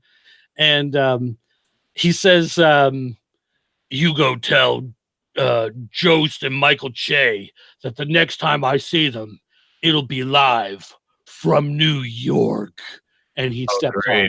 So apparently Braun Strowman's going to make an appearance on Saturday Night Live. Awesome. Here you go. I'm gonna send this to you. Where'd it go? Where are you sending it? Through Messenger. Oh, okay. I shut down Facebook, so I'm gonna have to go back. Hey, someone sent me a message. Boom. Here it is. And we've got. Oh my gosh, that's the car. Yeah. That's the exact. It's to promote a toy. Okay, here we go. We're going to share this. Share. Boom. WWE Wreckin' Slam Mobile. Destroy the car and the competition. Oh my God. Holds 2 figures and stores accessories. So now if you want to recreate Brock Lesnar throwing that car door, now you can. And hitting somebody in the crowd. Yeah. So this is, that is exactly the car. It was red with the black hood, and I'm pretty sure that's the same model. I don't know if they licensed the car or what the deal is, but yeah, that's exactly the scene of what it was. Yeah. Wow. So you go out to your local Walmart or Target and be on the lookout for your Braun Strowman Slam Mobile. WWE Wreckin'. And they spelled Wreckin' wrong. So they spelled Wreckin' like the way Vince makes fun of Ted Turner for saying wrestling. Yep. That's incredible. All right. They had the homeless musician in the ring, and people started cheering. So he tried talking about how terrible his hometown was because he was in Pittsburgh. And all I could think of, he mentioned Pittsburgh, and he cut some sort of long promo after that. And all I could think of was years ago, Kelsey Grammer did a sitcom where he was a newsman from Pittsburgh. And all I could think of the entire time was him and Patricia Heaton in these sexually suggestive poses that someone kept snapping pictures of and making billboards and advertisements out of. Which, by the way, if you've never seen that show, it's called Back to You, and I think it might be on Amazon Prime right now. It's a great show. It's definitely worth checking out. That was hilarious. It was one of those shows that it died because of the writer's strike. The writer's strike ended up killing her. Okay, yeah, I kind of remember that now. And because of that, she left to do the middle, and he started doing movies and whatever. And so, or he would do. Is that when he started doing Boss? Maybe I don't know. But anyway, that show was fantastic. I love that show. Are you also a Frasier fan? I am a Frasier fan. Okay. Actually, I have several. I asked actually for my birthday and for Christmas. I asked for seasons of Frasier on DVD because they don't have them on Blu-ray. So I have several seasons on DVD, and they're still on my list, so I can get the whole series because I love that show. Okay. Are you not a Frasier fan? Can we not be friends now? It's better than Seinfeld, but it's not something I like go out of my way to watch. I'm turning heel on you, dude. Oh man, you're off the show. I'm bringing in Tyler. All right. Or worse, you're just like, I got a new co-host as Brutus Beefcake. Dude, if I could get him in a heartbeat. And if you ever bring some class to the show, I'm gonna be like, here's my. It's like, all right, let's open up for questions. I'm like, yeah, I have a question. Why do you suck so much? All right. So this is where the homeless musician drifter started talking about Antonio Brown. Yeah, all right. I thought maybe you did you? I think he got traded somewhere. I don't know. I don't keep up with football. I know that he was on that Masked Singer show and got eliminated first or whatever. And now I hate myself because I know too much about the Masked Singer. Yeah. All right. They had No Way Jose come out, and he now looked like he had been attacked by a can of Sprite. He has long green hair. Is it all green? It's like I couldn't tell if it was like beaded at the end and it was just straightened and painted green, or if it was green beads all the way down. But he has long straight hair now instead of the giant party fro. I guess that was his way of like, if I change up something, maybe they'll put me on TV more. And I guess it's working. I guess so. But he was wearing all green and yellow. So like I said, it looked like he was attacked by a can of Sprite. So then he's like partying around the ring. So Elias does a leap through the ropes and attacks him and beats the crap out of him. And he gave him the drift away on the ramp, which actually looked pretty brutal. All right. I have to give him credit for that. That did look good. They could do a lot more with No Way Jose, because in NXT, once again, the crowd loved him. He put on fun matches, and now he's just Adam Rose 2.0. Ooh, man. Wow, he's got no chance. No, he really doesn't. And I get it. That gimmick doesn't really lend itself to have a chance in long legs, but still, like, do something with him. Make him drop it and change it. Still have him be No Way Jose, but, like, tinker with the gimmick or something. Well, the gimmick would work as a heel who would, I'm not giving you any chance. There's no way. Well, yeah, but probably what they'll do is they'll do what they did with Adam Rose. Be like, I'm not going to dance and party for you people anymore. And that'll be the extent of it. He'll still have like the same music and everything else, but he just won't dance. I'm like, oh, okay. That's a lot of development there. All right. So we got the Harlem Heat announcement. And then we had Nia Jax versus Natalya. Nia Jax, of course, had 80-year-old Tamina in her corner, and Natalya had Beth Phoenix in hers. Tamina does look pretty old. Like, I'm sorry. Like, again, Tamina, I'm sure you're a nice person, but the hair going crazy and the way too much eye makeup, and it looks like maybe she's wearing like stuff on her cheeks to like enhance the cheekbones or whatever, and it just makes her look ancient. 41 years old. Wow. All right. So Nia Jax was beating up Natalya, and Beth Phoenix somehow got involved. I forget. I don't know if she just jumped in or what the deal was, but it was a DQ. So it was a whole bunch of, back and forth. And then the heels left as Beth Phoenix was like, trying to help Natalya up and whatever. And then they cut to the back. And right as Nia Jax and Tamina walked through the curtain backstage, there was Sasha and Bayley beating them up backstage. And they go back and forth fighting, and everybody's trying to push them apart. And there was this hilarious moment. Fit Finlay comes up behind Sasha and puts his arms around to pull her back. And for like a half second, he realized his hands, as he was going to grab her, were going to just straight up grope her. And he realized like he's like slow motion. You just have this like look of panic. And so he suddenly grips his hand with his other hand and makes a fist and just drives it right into her midsection and starts pulling her back like this. It was almost like slow motion CPR or Heimlich maneuver like type thing coming in. And so then he's holding her like this as she's fighting I'm actually gonna have to look that up because it was hilarious.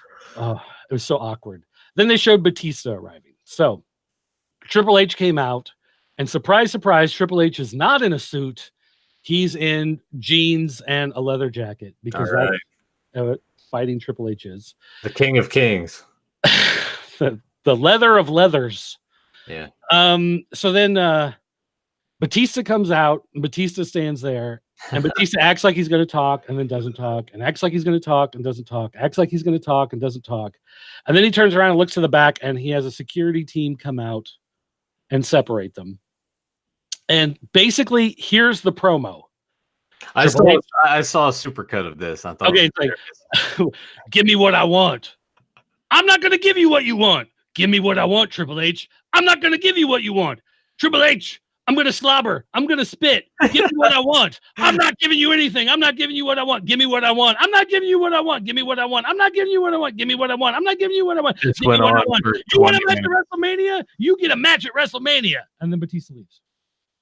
How long was that segment? About 20 minutes? Oh my gosh, forever? Like it may technically still be going on. I don't know if maybe they just cut away and they cut to a different arena for the rest of the show. I saw the cut and it was that was hilarious. And like he legitimately said, "Give me what I want," and he wouldn't say what he wanted. He just said, "You know what I want? Give me what I want." And like it just kept going back. It was terrible from both sides. Like neither one, and the whole thing made no sense. Did Triple H call the security team the Guardians of the Indies or something? Yes, he said the Guardians of the Indies. Yeah. But the thing is, it like when did I miss something? Like, was there some point where Triple H called out Batista, and Batista never had a chance to respond, or was there a point where Batista said, "I want one more match with Triple H," and Triple H said, "No, I don't think that's going to happen." And so all of this, because it just seems like Batista comes out of nowhere. Mm-hmm. He says, "You know, I want a match," and I'm just sitting there going, "Why? Like, what? Where? Why?" Yeah, they need to sort of establish that, right? That's what they could have done with this. So this is what I was talking about earlier. Like, this is going backwards. Yeah. From the promo, it's setting up the match. And now they have 3 weeks to give us the justification for why they want to do this match, even though we've had 3 weeks, 4 weeks of trying to set up this match. Yeah. A better way to have done this would have Triple H out there cutting the promo, have Batista like sneak up from behind, beat him up, and then kind of go from there, or even work it in another way where have him beat up Vince the way he beat up Ric Flair or something. Well, what they needed to do, this is what they needed. They needed Batista to go on live with Kelly and whoever her random co-host is now, or Good Morning America. I think it's Ryan Seacrest. It could be. I don't know. Who cares? Yeah. Anyway, I'm just trying to say one of these morning shows, he goes on one of these goes on Ellen or something. And they talk about, it's like, well, you've been doing these movies, but you used to be in wrestling.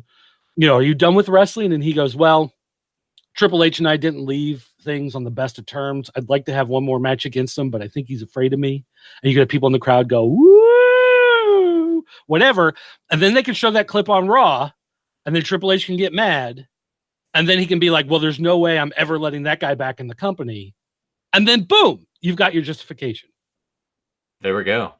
And that would have been perfect on so many levels to set this up. Instead of now we just have Random Attack and Batista. And the funny thing is, it's like Batista, I kind of get the feeling he wanted to say more, and they told him don't talk a lot because we're going to have to do stuff over the next 3 weeks. So they told him just basically repeat the same thing over and over. And so it looked like he was trying to spit as much as he possibly could when he was screaming it. Like there were times, it was a ridiculous amount coming out of his mouth. It's like the amount that you expect when you see a guy get punched in the face. Yeah. Or they take a super kick or something and they do that spray out in the air. It's like he was trying to do that while he was talking. Like you can almost like maybe he ate like a sour candy or something right before he went out, so his mouth would be making all this extra saliva. Like he was doing something, trying to spit this ridiculous amount while he was doing it. There are a multitude of ways to just go about that, and that's what they decided to go with. It's sad.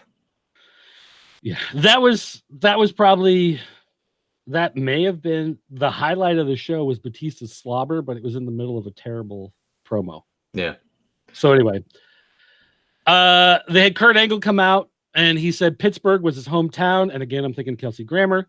And he starts talking about he's going to be ending his career at WrestleMania, but he thought it would be great to have one last match in his hometown. And so they brought out Apollo Crews, who's apparently a friend of his backstage. And the two of them had been friends backstage for a long time. So they had a match with Apollo Crews, and Apollo Crews just basically let Kurt Angle beat him up and get all his moves in and pin him in a couple minutes. Yeah, great. Makes Apollo Crews look really strong. Yeah. Well, and then at the end, he picks up Apollo Crews and the two of them hug and they, leave together. So great. It's like he got that one last match on Raw and he got to wrestle a friend, but it was 3 minutes and it was, pretty bad. Well, and any speculation on who you think his opponent will be? No. I know. Who? It'll be John Cena. You think John Cena's coming back? Yeah, I think it'll be Angle and Cena because if you think about it, that was John Cena's. Cena's first match, and now it can be Kurt Angle's last. So you think we're gonna get ruthless aggression, John Cena? You think he's gonna come out and start like rapping? Are we gonna get the old entrance music?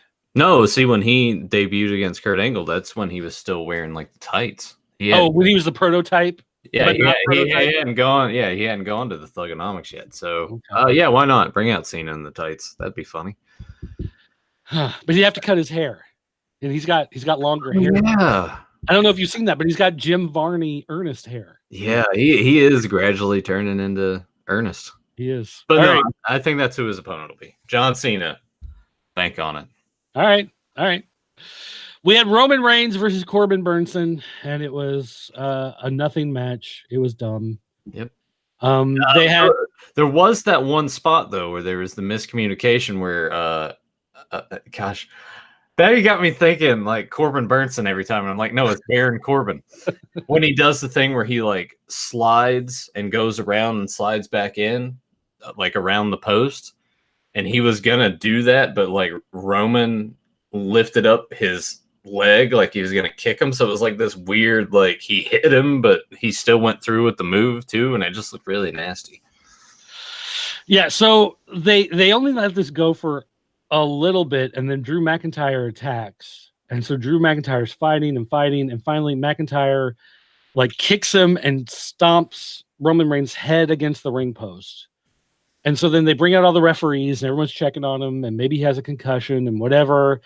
And so they help him up, and they have a trainer out there, and they take him backstage. And so then backstage they have Ambrose and Rollins, and they're saying, go get checked out by the doctor. And he's like, no, I'm fine. They're like, no, you got to get it checked out. So he goes in to get checked by the medical professionals. Dean Ambrose gets mad, and so he leaves and starts huffing and puffing, and he just happens to run into Triple H. And so he demands a match with Drew McIntyre right now, no holds barred. And Triple H is like, okay. All right. So then apparently it's a match that's no holds barred. So it's a false count anywhere, no holds barred. Drew McIntyre, Dean Ambrose. And so they go out.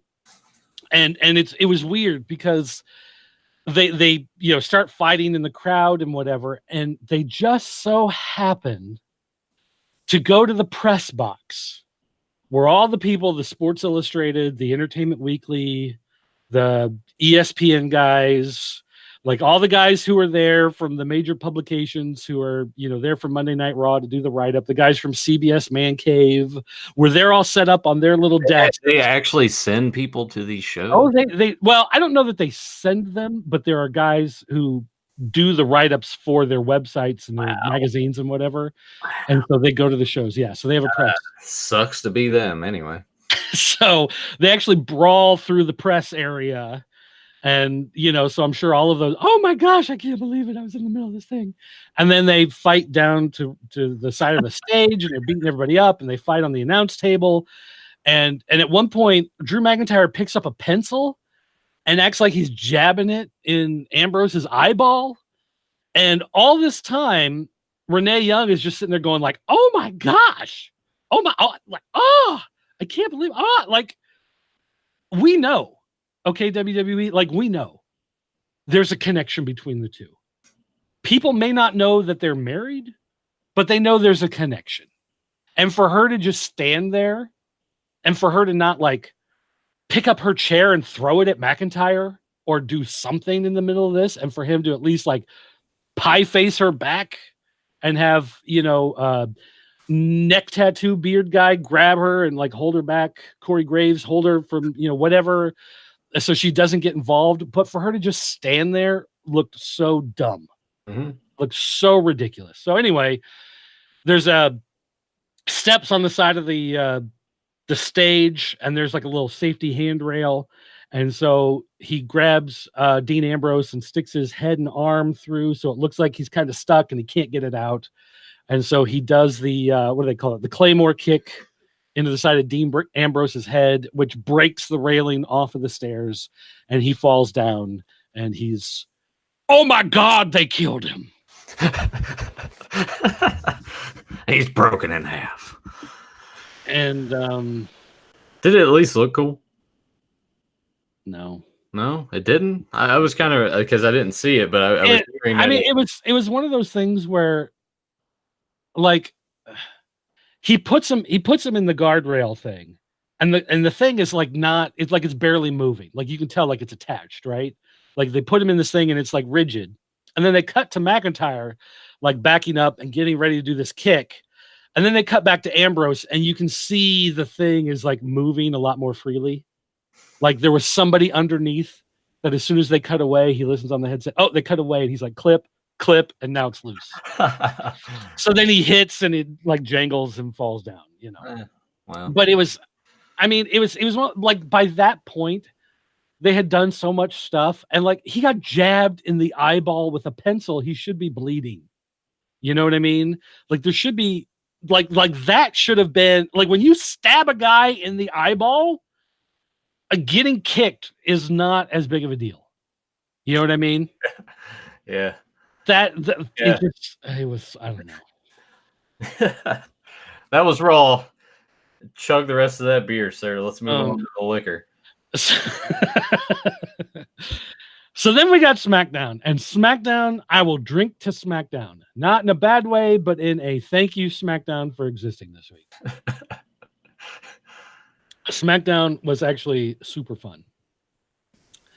All right, so we got Shane McMahon came down, and he had the Best in the World trophy, the WWE. I think it actually said like World Cup on it. Oh, yeah. So I don't know. I don't remember what that's from. Yeah, it was the World Cup tournament that they did, and then the finals was at Crown Jewel, and it was supposed to be, man,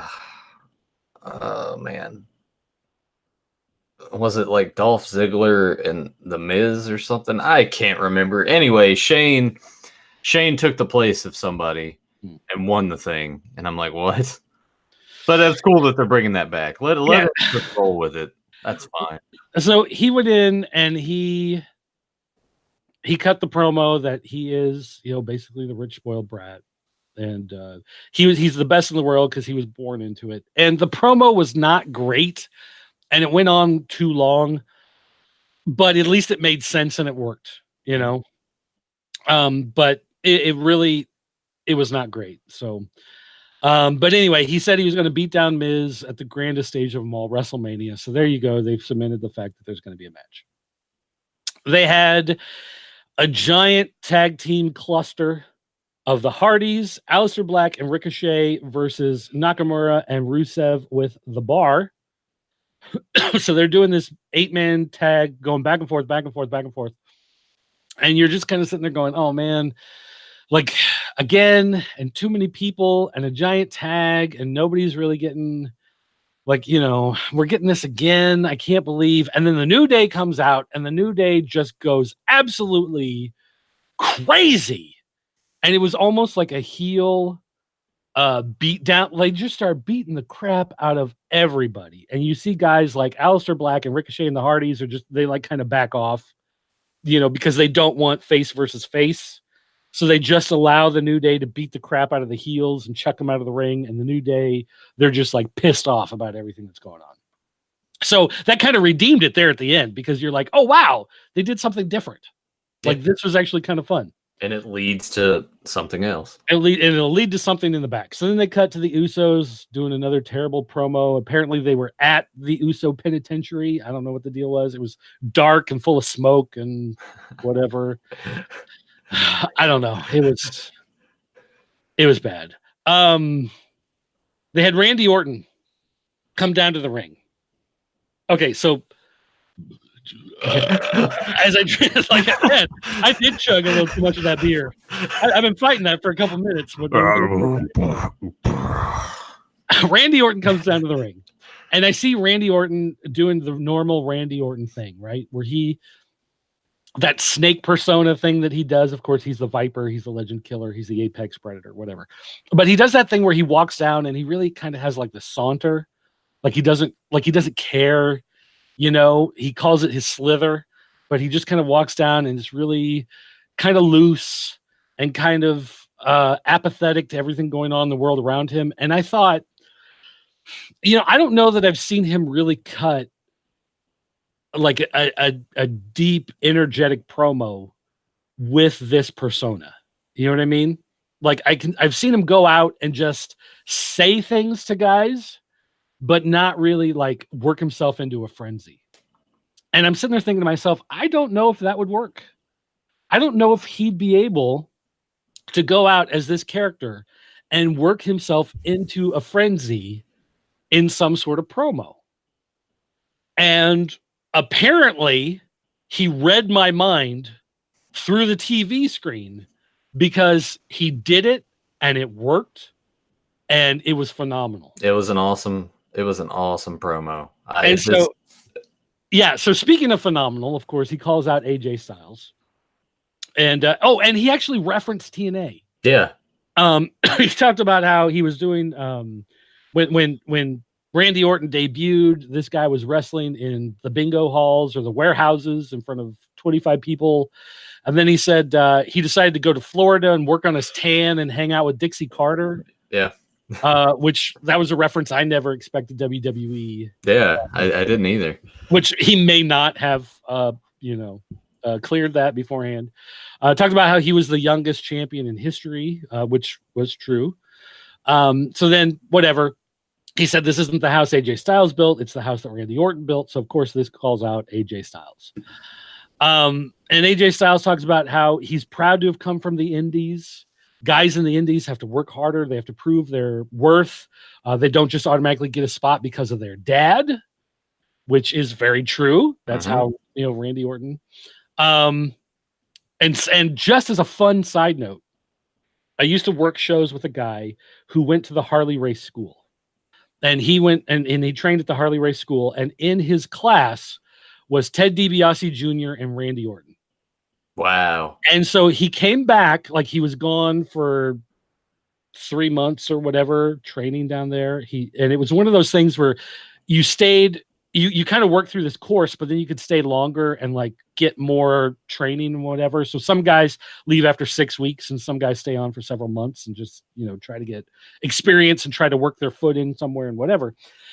And he came back and they were like, we were all like, what was it like? Was it whatever? And he goes, well, I was there with Ted DiBiase Jr. and Randy Orton. Those two guys are going to be on TV. No one else in that class is going to go anywhere. And you were just like, oh, wow. And that was from him. And he went there, and it's like, so he realized when he saw those two guys get in there and wrestle, not only did they have a connection, but they also had great physiques and they also had a natural chemistry and they were going to do much better in the business than, anyone else could hope for that was in that group. Yeah.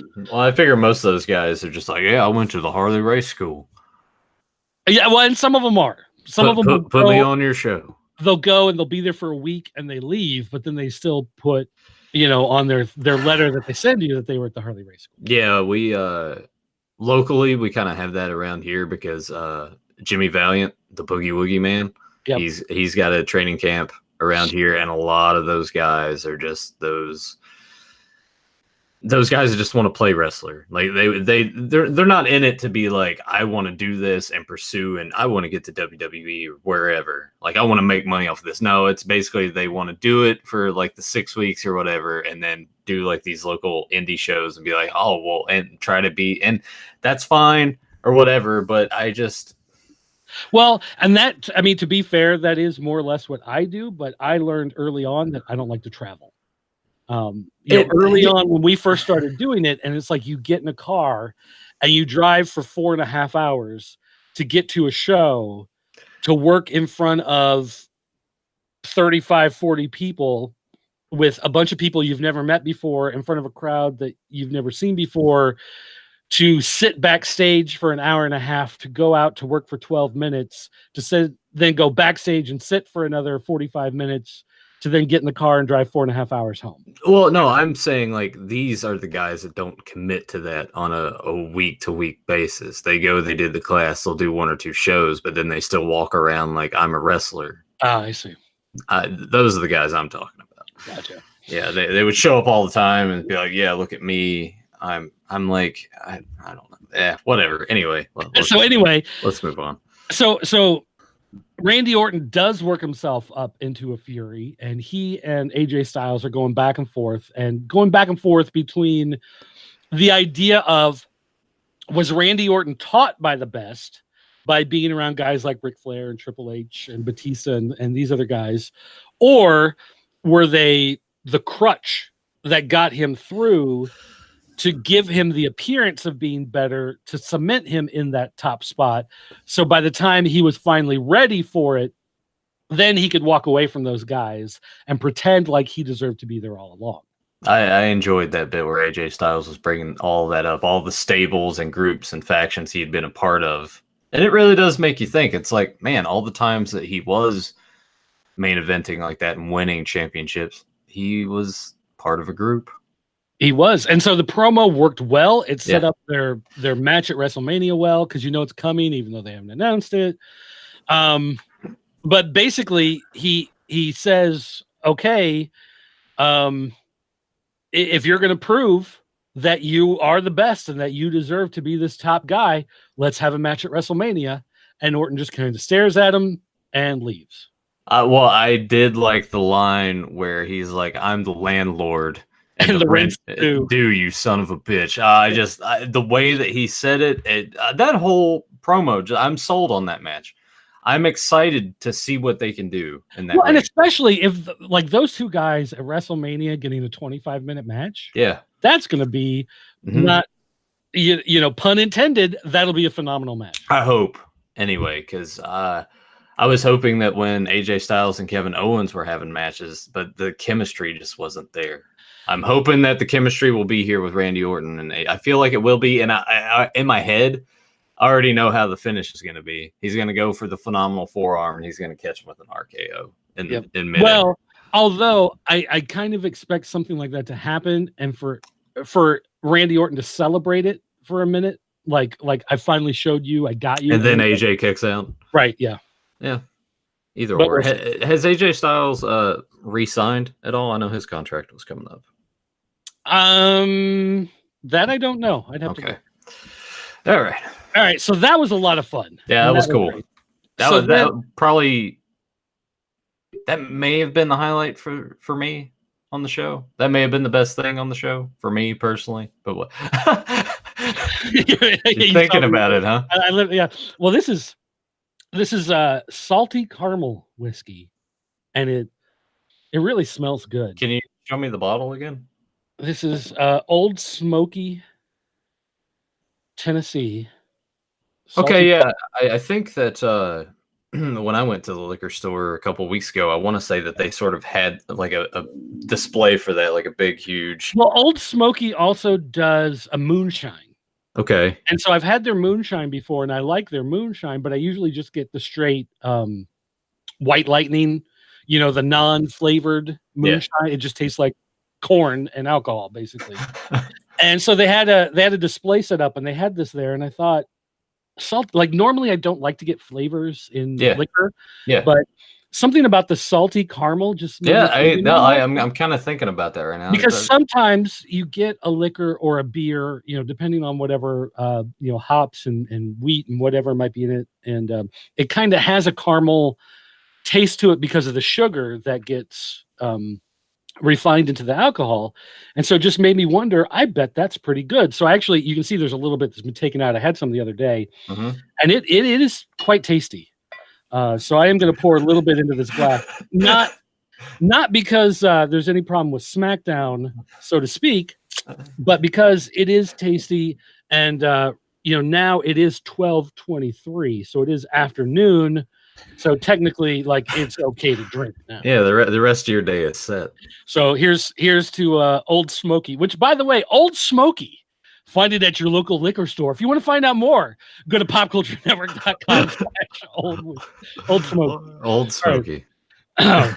Anyway, and so then when you're done drinking and it's time to go out of the house and talk to people, that's when you have the Trident gum to cover the smell of alcohol on your breath. So don't drink and drive, kids. have you been drinking? No, I just like caramels or caramels, if you prefer. Tomato. All right.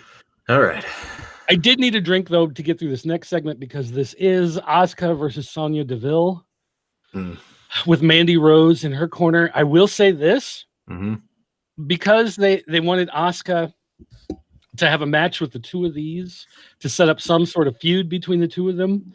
They picked the right one to be on the pay-per-view and the right one to be on the TV match, because Sonya Deville is not good. Yeah. She's again very unsmooth. She's robotic a lot of times. Her moves don't flow one into the other, and especially when she like has to run the ropes and springboard off the ropes and try to hit something, it's very much she runs to the ropes, she stops, she bounces off the ropes, she starts to run, she stops, she hits the move, and it just looks not great. And you put her in a match with someone like Asuka, and Asuka just like rolls and moves like I don't know. Natural. like someone who knows what they're doing. Yeah. And so Mandy Rose and Sonya Deville got called up too quick. They should have stayed in NXT and sort of developed more experience. Yeah. Yes. Yeah. Can they send them back to Ohio Valley at this point, or is that not a thing? No. Yeah. Well, I think OVW still exists, I think, but not under any sort of. What was the one in Florida that actually had a TV show for like 6 months? You mean before NXT? Yeah, there was FCW. Was it FCW? Yeah. Where was it? They would wrestle in like a warehouse, and they would have like the giant posters of other They had like a purple entryway that they came. Yeah, FCW. Yeah. That was interesting. That's where they need to go. They need to go back down there. Like, they're not good enough for OVW. They can go back down to Florida Championship. All right. So anyway, they did a match, and this time, of course, Mandy Rose, she went to like mess with the ring apron, and it caused Sonya Deville to lose her foot. Like, Sonya Deville was standing on it. Why are we still doing this again? And Mandy Rose went to pull it out of her way and somehow caused her to slip, or like, it was dumb. It didn't work. It looked terrible. I wish this was vodka. Well, you know what? Hopefully our fan in Russia, Nikolai, maybe he's got a good hookup for some Russian vodka. Maybe he can send us a case. That would be awesome. That would be awesome. Is there anything potatoes can't do? All right, so not wrong. Asuka nailed her with the kick, with whatever that kick is called. I just call it the death kick, but I don't know. I think they just call it the Asuka kick, don't they? I don't know, but it should have a name because it's fantastic. But she hits her with the kick and applies the submission move, the lock, and she wins. And so, of course, she leaves. And Mandy Rose and Sonya Deville, they get mad at each other and they're angry. And so now we're going to have to suffer some sort of match between the two of them. Great. And then they cut to the Iconics, who cut some sort of video promo, and they were challenging Sasha Banks and Bayley to come to SmackDown to have a match with them. I'm okay with that. I like the idea of the traveling women's tag team champions, and they actually Sasha and Bayley showed up on NXT as well, so I like that idea. It opens up more possibilities. I don't have a problem with that. I just think it should be the champions should come and then be challenged, as opposed to getting this video promo calling them to your show. You know what I mean? Yeah, because it's kind of like, we're the champs. Why should we come to you? I get that. Yeah. All right, Makes so sense. They had Becky Lynch. She comes out onto the stage and she's on her crutch and she hobbles on the crutch for a minute and then she just tosses the crutch away and she still kind of halfway limps down to the ring, but obviously she doesn't need that crutch. So almost what we called out a while ago. Yeah, but I still like the idea more of that's an obvious weakness, right? So it would have been cool if Charlotte tried to do that again, knocks the crutch away, and Becky's still just standing there like, oh, hey, I'm better now, and then beats the crap out of her. Like, why not do that? Oh, because it makes because it would Danny DeVito writing the show. It would elicit it would. I can't talk now. Am I drunk? It would elicit. No, I wish I was. Were you game streaming last night? Is that no? I need to do one of those. It would elicit a response from the crowd, and we can't have that. They just need to sit on their hands and not make any noise. So, let's see. Becky Lynch said that she played Ronda Rousey's head like a fiddle. And she said she made a thing where she said, do you know how hard it is to play mind games with a woman who has no brain? Which got a good reaction from the crowd. It was kind of a good line, but it built up way too much to get to that line. But anyway, Becky Lynch, I still like her promos. She's great. So they had Charlotte come out. Charlotte, said, it's one thing to be hot for 6 months, but I've been hot for 4 years. And I called shenanigans because that mole has only been gone since the Royal Rumble.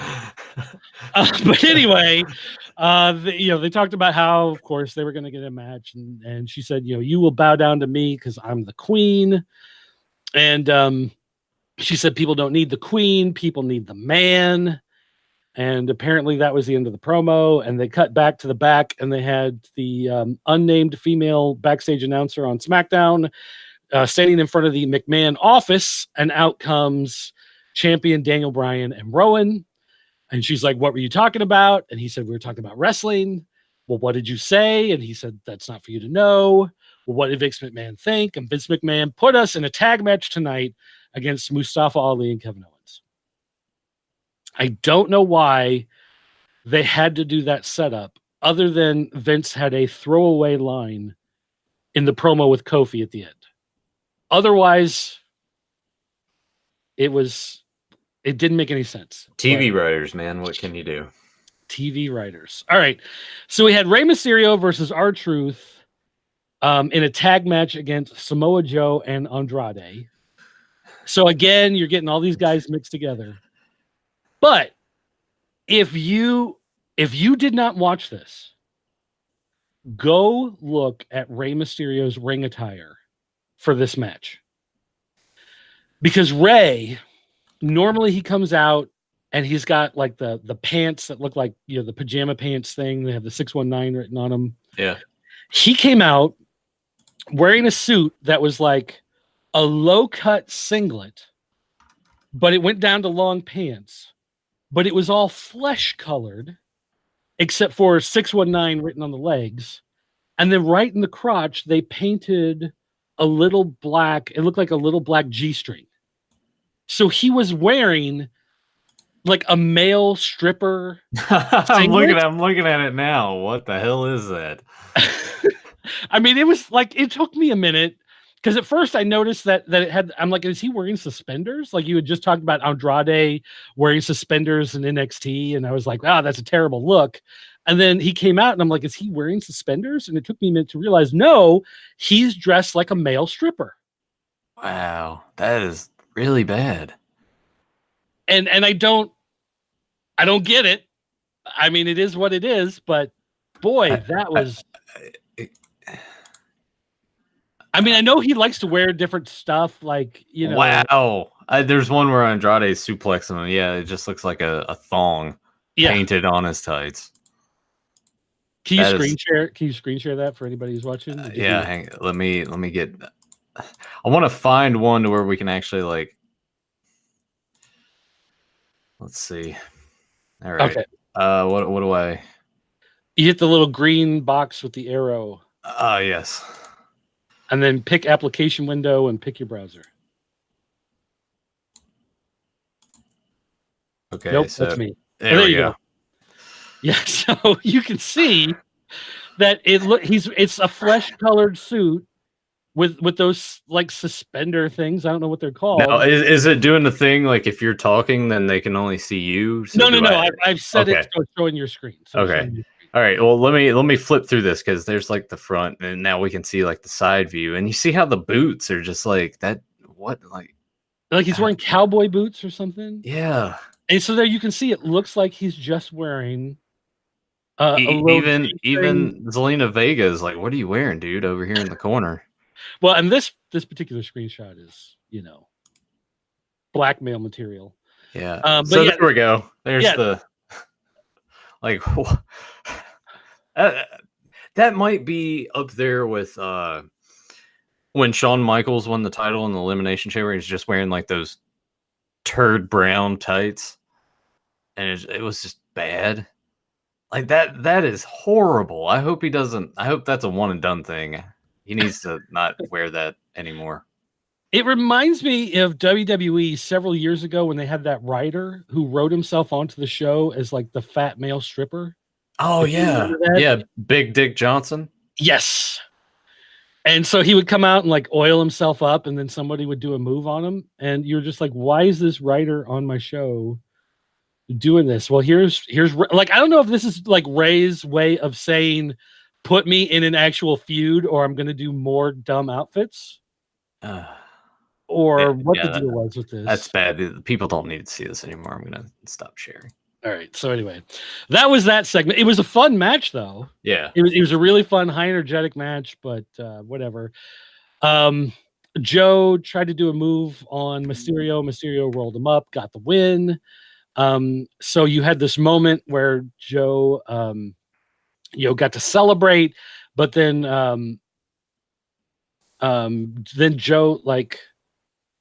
Joe turns and looks at R-Truth and Andrade and decides to beat the crap out of both of them. So even though he was a teammate with Andrade, it was just he doesn't care that they were on a team. That's how Joe needs to be. Yeah, that was good for Joe. So I mean, it was a little awkward, but at the same time, it made sense. Yeah. So then, that being the random tag match of opponents put together for the U.S. title, they then followed that up with the random tag match of all the people involved for the championship. So they had Daniel Bryan and Rowan versus Kevin Owens and Mustafa Ali. Which, it was fine, I guess. Yeah. I don't know. It was just a TV match. Like, I guess I kind of expected more out of it, especially because Kevin Owens and Mustafa Ali have done some great stuff last times that they've been in these types of matches. But Rowan, again, just does not fit with all these other guys. He's lanky. He's lumbering. I will say, though, I do like his take on the chokeslam, where he's just grabbing him by the head and lifting him and slamming him down. I like that. But that's about all. That's about all I like. It's almost like a Mad Dog claw to the face, except a little higher, and then turn into a choke slam. Which is fine. It's great, but he is not. He's not at the same level of athleticism as all the other guys in this match. Yeah. You know, and a guy like Joe, you look at Joe and you think Joe could have a match with Brock Lesnar, you know, because he's another big, tough chunk of dude, and they could just, you know, break the ring and whatever.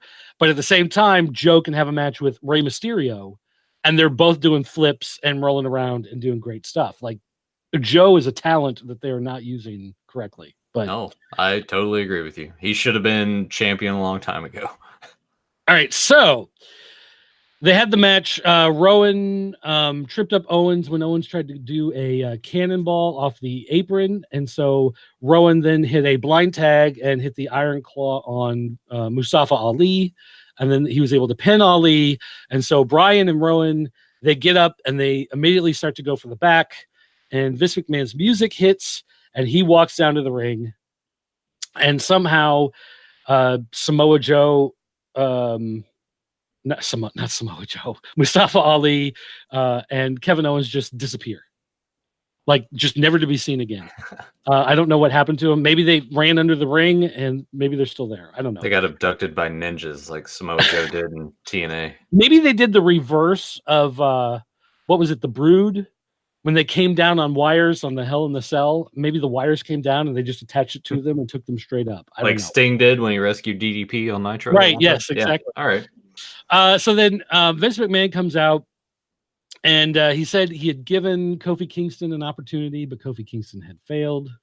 So, of course, New Day's music hits and they come down to the ring and they were looking all serious and pissed off and they were yelling and screaming and talking about the 11 years. And Vince McMahon said, look, Kofi doesn't deserve anything. And Vince is like, he's being the heel, but he's trying not to be a heel. Yeah. And it's really weird because he'll say, you don't deserve it. And of course, everybody boos. And then he goes, you're a talent. You've got some skill. You do great things when you got the Rumble spots. They're fantastic. Right, exactly. Right. But you just haven't proven that you're a main event caliber guy. The line that I really liked is he say Daniel Bryan says that you're a B+ player, and I was like, oh, that's like a good callback to just like, new Daniel Bryan's the best. Who was the guy? Was it Sanders? Was that his name? The guy in WCW who was like, his gimmick was he's a solid B+ player. Do you remember that guy? I thought that was above average Mike Sanders. Right? Is that who it was? Above average Mike Sanders? But he's the B+ player. I'm gonna look it up because it was remember the Natural Born Thrillers? It was like Mike Sanders. What was that one guy's name? Was it Mike Awesome and Chuck Palumbo? Is that no? It was Mike Sanders, Sean O'Hare, Chuck Palumbo. Oh, right, Sean. Was Stasiak in there and Mark Jindrak, and then they had, oh God, what was his name? His finish move was like roll the dice, but the thing Cody does is like the inverted like rolling. Rio. I can't remember. Vegas. It was like Vegas or Rio or something like that. Now I'm digging through all this stuff. All right, so above average Mike Sanders. Yeah. He's a stand-up comedian and former professional wrestler. Oh, great. So there you go. Reno. Yes, okay, there we go. What happened to that guy? Retired in 2003. He's 50 years old now. Wow, okay. Oh. That's cool. You know, and it's weird because now I'm looking through this thing and it's like Chavo Guerrero Jr., WCW Worldwide, Thunder, Crowbar, Juventud Guerrero, Sean Stasiak, Chuck Palumbo, Natural Born Thrillers. I'm like, I kind of want to watch all that stuff because that stuff is better than Monday Night Raw. You know what I mean? Yeah. It's like I want to watch Thunder and Worldwide from 2000 instead of watching current Monday Night Raw. That is, I don't know. You say that now, and then when you actually sit down and watch, you'll be like, all right, yeah, I was completely wrong about this. Anyway. Although I don't know. I look at some more of these names. Kwee. Oh, yeah, Lash Kwee. LaRue. Yeah, Lash LaRue, man. The Cajun sensation. Evan Courageous. Elix Skipper. Jamie Noble. I mean, I would like to watch those guys right now. Yeah, the Young Dragons and Misfits in action. And You remember when Booker T joined the Misfits in action? He was G.I. Bro. G.I. Bro. Yep. Because that was his original gimmick, and he wanted to get it in before they went off the air. Yeah. That theme was kind of cool. I like that. All right. Yeah. So anyway, they continued going on this thing. Vince McMahon, he said, Kofi Kingston, look, he sees a lot of promise. He sees a lot of talent. Someday you will be in the WWE Hall of Fame, but not as Kofi Kingston. You will be there as part of the New Day. Damn. Savage. But I mean, at the same time, it's like people like the New Day. So it's that line of like, it's kind of a heel thing, but trying not to be totally heel. Yeah. He's like just trying to balance himself just right. So anyway, he said, so Kofi started cutting this promo, talking about 11 years. He's given 11 years to the company, and he's given up family vacations, and he's never gone trick-or-treating with his kids, and his son lost his tooth, and he wasn't there when his son reached under the pillow and got the money from the tooth fairy. He says he's missed all of that. He's not complaining about that. He's not, blaming it on the company. He's just showing that he's dedicated to the company. He's dedicated to the sport, and he believes that he's deserved the right to at least prove that he should have a shot. Mm-hmm. Which, okay, fair enough. So Vince McMahon says, fine, next week you have a match, and if you can beat this man. And so then they had Randy Orton come out. And then suddenly Samoa Joe's music hits, and Samoa Joe comes out, and Vince McMahon says, and this man. And then the music hits, and the bar comes out, and he says, and this man. And then Daniel Bryan's music comes out, and Rowan walks out, and Daniel Bryan is just kind of standing behind him. And he goes, and this man in a gauntlet match. Then you have an opportunity at the championship next week here on SmackDown. So next week, Kofi Kingston, gauntlet match against all of these guys in order to prove that he's worthy of getting a shot at WrestleMania. So here's how I see it. It's going to be a lot of interference. I think AJ Styles is going to cost Randy Orton when he goes against him. Hopefully we get some more callbacks to the whole stupid thing where Randy Orton, like Kofi messed up something like 10 years ago. Right. Yeah. So I think AJ Styles will cost Randy Orton. Someone's going to cost Joe, maybe. There'll be some shenanigans. I feel like there's going to be a lot of shenanigans. I feel like the only two people he'll really beat without much interference will probably be Cesaro and Sheamus because they get no love in this. They get no love. And I think Daniel Bryan will try to do something, and it'll backfire, and he'll beat Rowan, or they'll have Kofi lose somehow, and then because we still got 3 weeks, and they'll just continue to drag it out. What would be great is if Daniel Bryan throws the title in the ring for Rowan's to clock Kofi with it. Somehow it gets reversed. It gets maybe dropped on the mat, and Kofi hits Trouble in Paradise on Rowan, and Rowan falls down on the title and breaks the wooden title. And the title like snaps. And so then you'd have like the scene of Daniel Bryan like crying that his belt is broken. Is like one of those scenes. And so that makes him furious. And so then for the next couple weeks, he comes out with like, not duct tape, but maybe like a hemp bandage wrapped around the middle of the title, holding the pieces together of his handmade wooden title. That would work. Why are they not hiring you to write these shows? And not only that, but then you have 2 versions of that title that you can sell to children. There you go. And I'd buy the broken one. And he's thinking ahead. All right. So anyway, there we go. Again, SmackDown, much better, much more entertaining show. I don't like the idea that they're, running this storyline with Kofi again and again and again and again and again and again and again instead of just hyping up the match. But at least they're finding ways of making it entertaining as we go along, and it makes SmackDown as a whole, as a show, work a lot better than anything that's going on in Raw. Exactly. All right, took the words out of my mouth. Going back to the question we got an hour ago, what storyline or match between any number of current wrestlers, who or what would it be?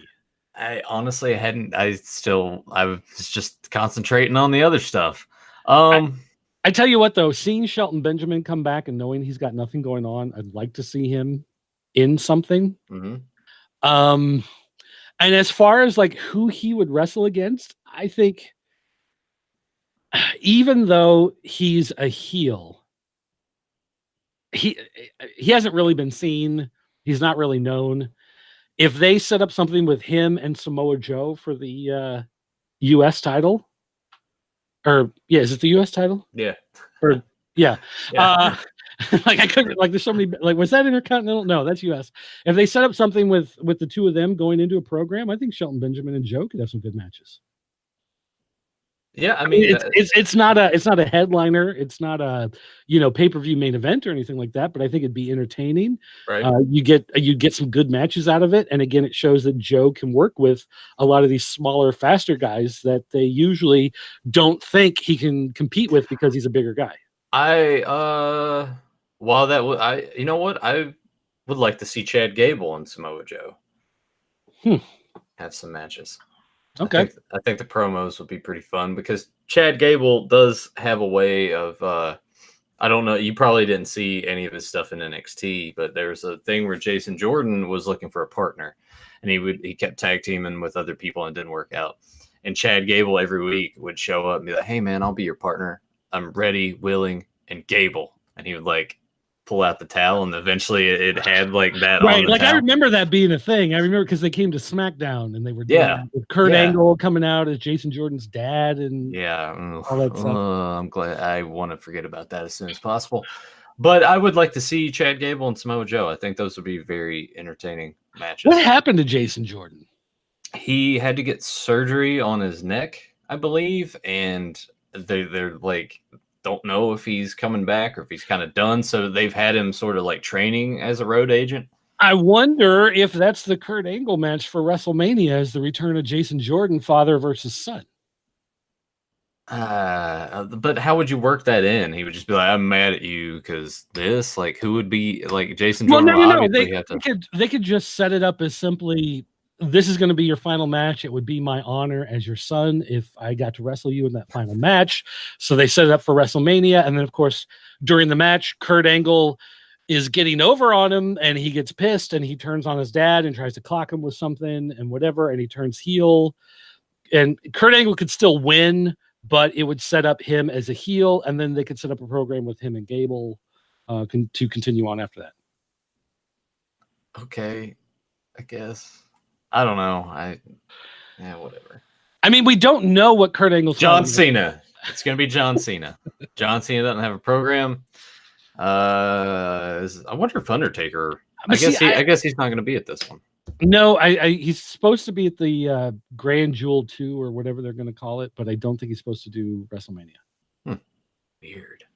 I think he's decided that he's done with the WrestleManias because it's not the streak anymore, so it doesn't make any sense for him to still be there. Well, he'll be at Crown Jewel though to get that money. I was going to say, but if he's going to do one a year, he's going to do the Crown Jewel where he's going to make like 20 grand for one appearance. Can't say I blame the man. Yeah, I would not blame him either. So anyway, guys, that's going to do it for the show. Don't forget, you can go to popculturenetwork.com, check out more, or go to lockerroomhq.com, which is part of the Pop Culture Network. Check out everything having to do with anything that might be doing with pro wrestling or even soccer on Locker Room HQ. You can find this show on podbean.com or find us in iTunes by looking for the Pop Culture Network podcasts, which we are, of course, a part of, or apparently any number of dozen Indian or Russian or Taiwanese or whatever podcast aggregators we are apparently a part of all over the internet that we had no idea going on about. Yeah, so, that's strange. And don't forget, you can send us an email, just like we talked about one today. If you send us an email, dirt@popculturenetwork.com, then we'll be sure to read over it, and maybe you'll even hear it on the air as we respond to your questions. So that's going to do it for me, guys. Thanks for watching. Pants off, dance off. No beefcake in the Hall of Fame. So cold.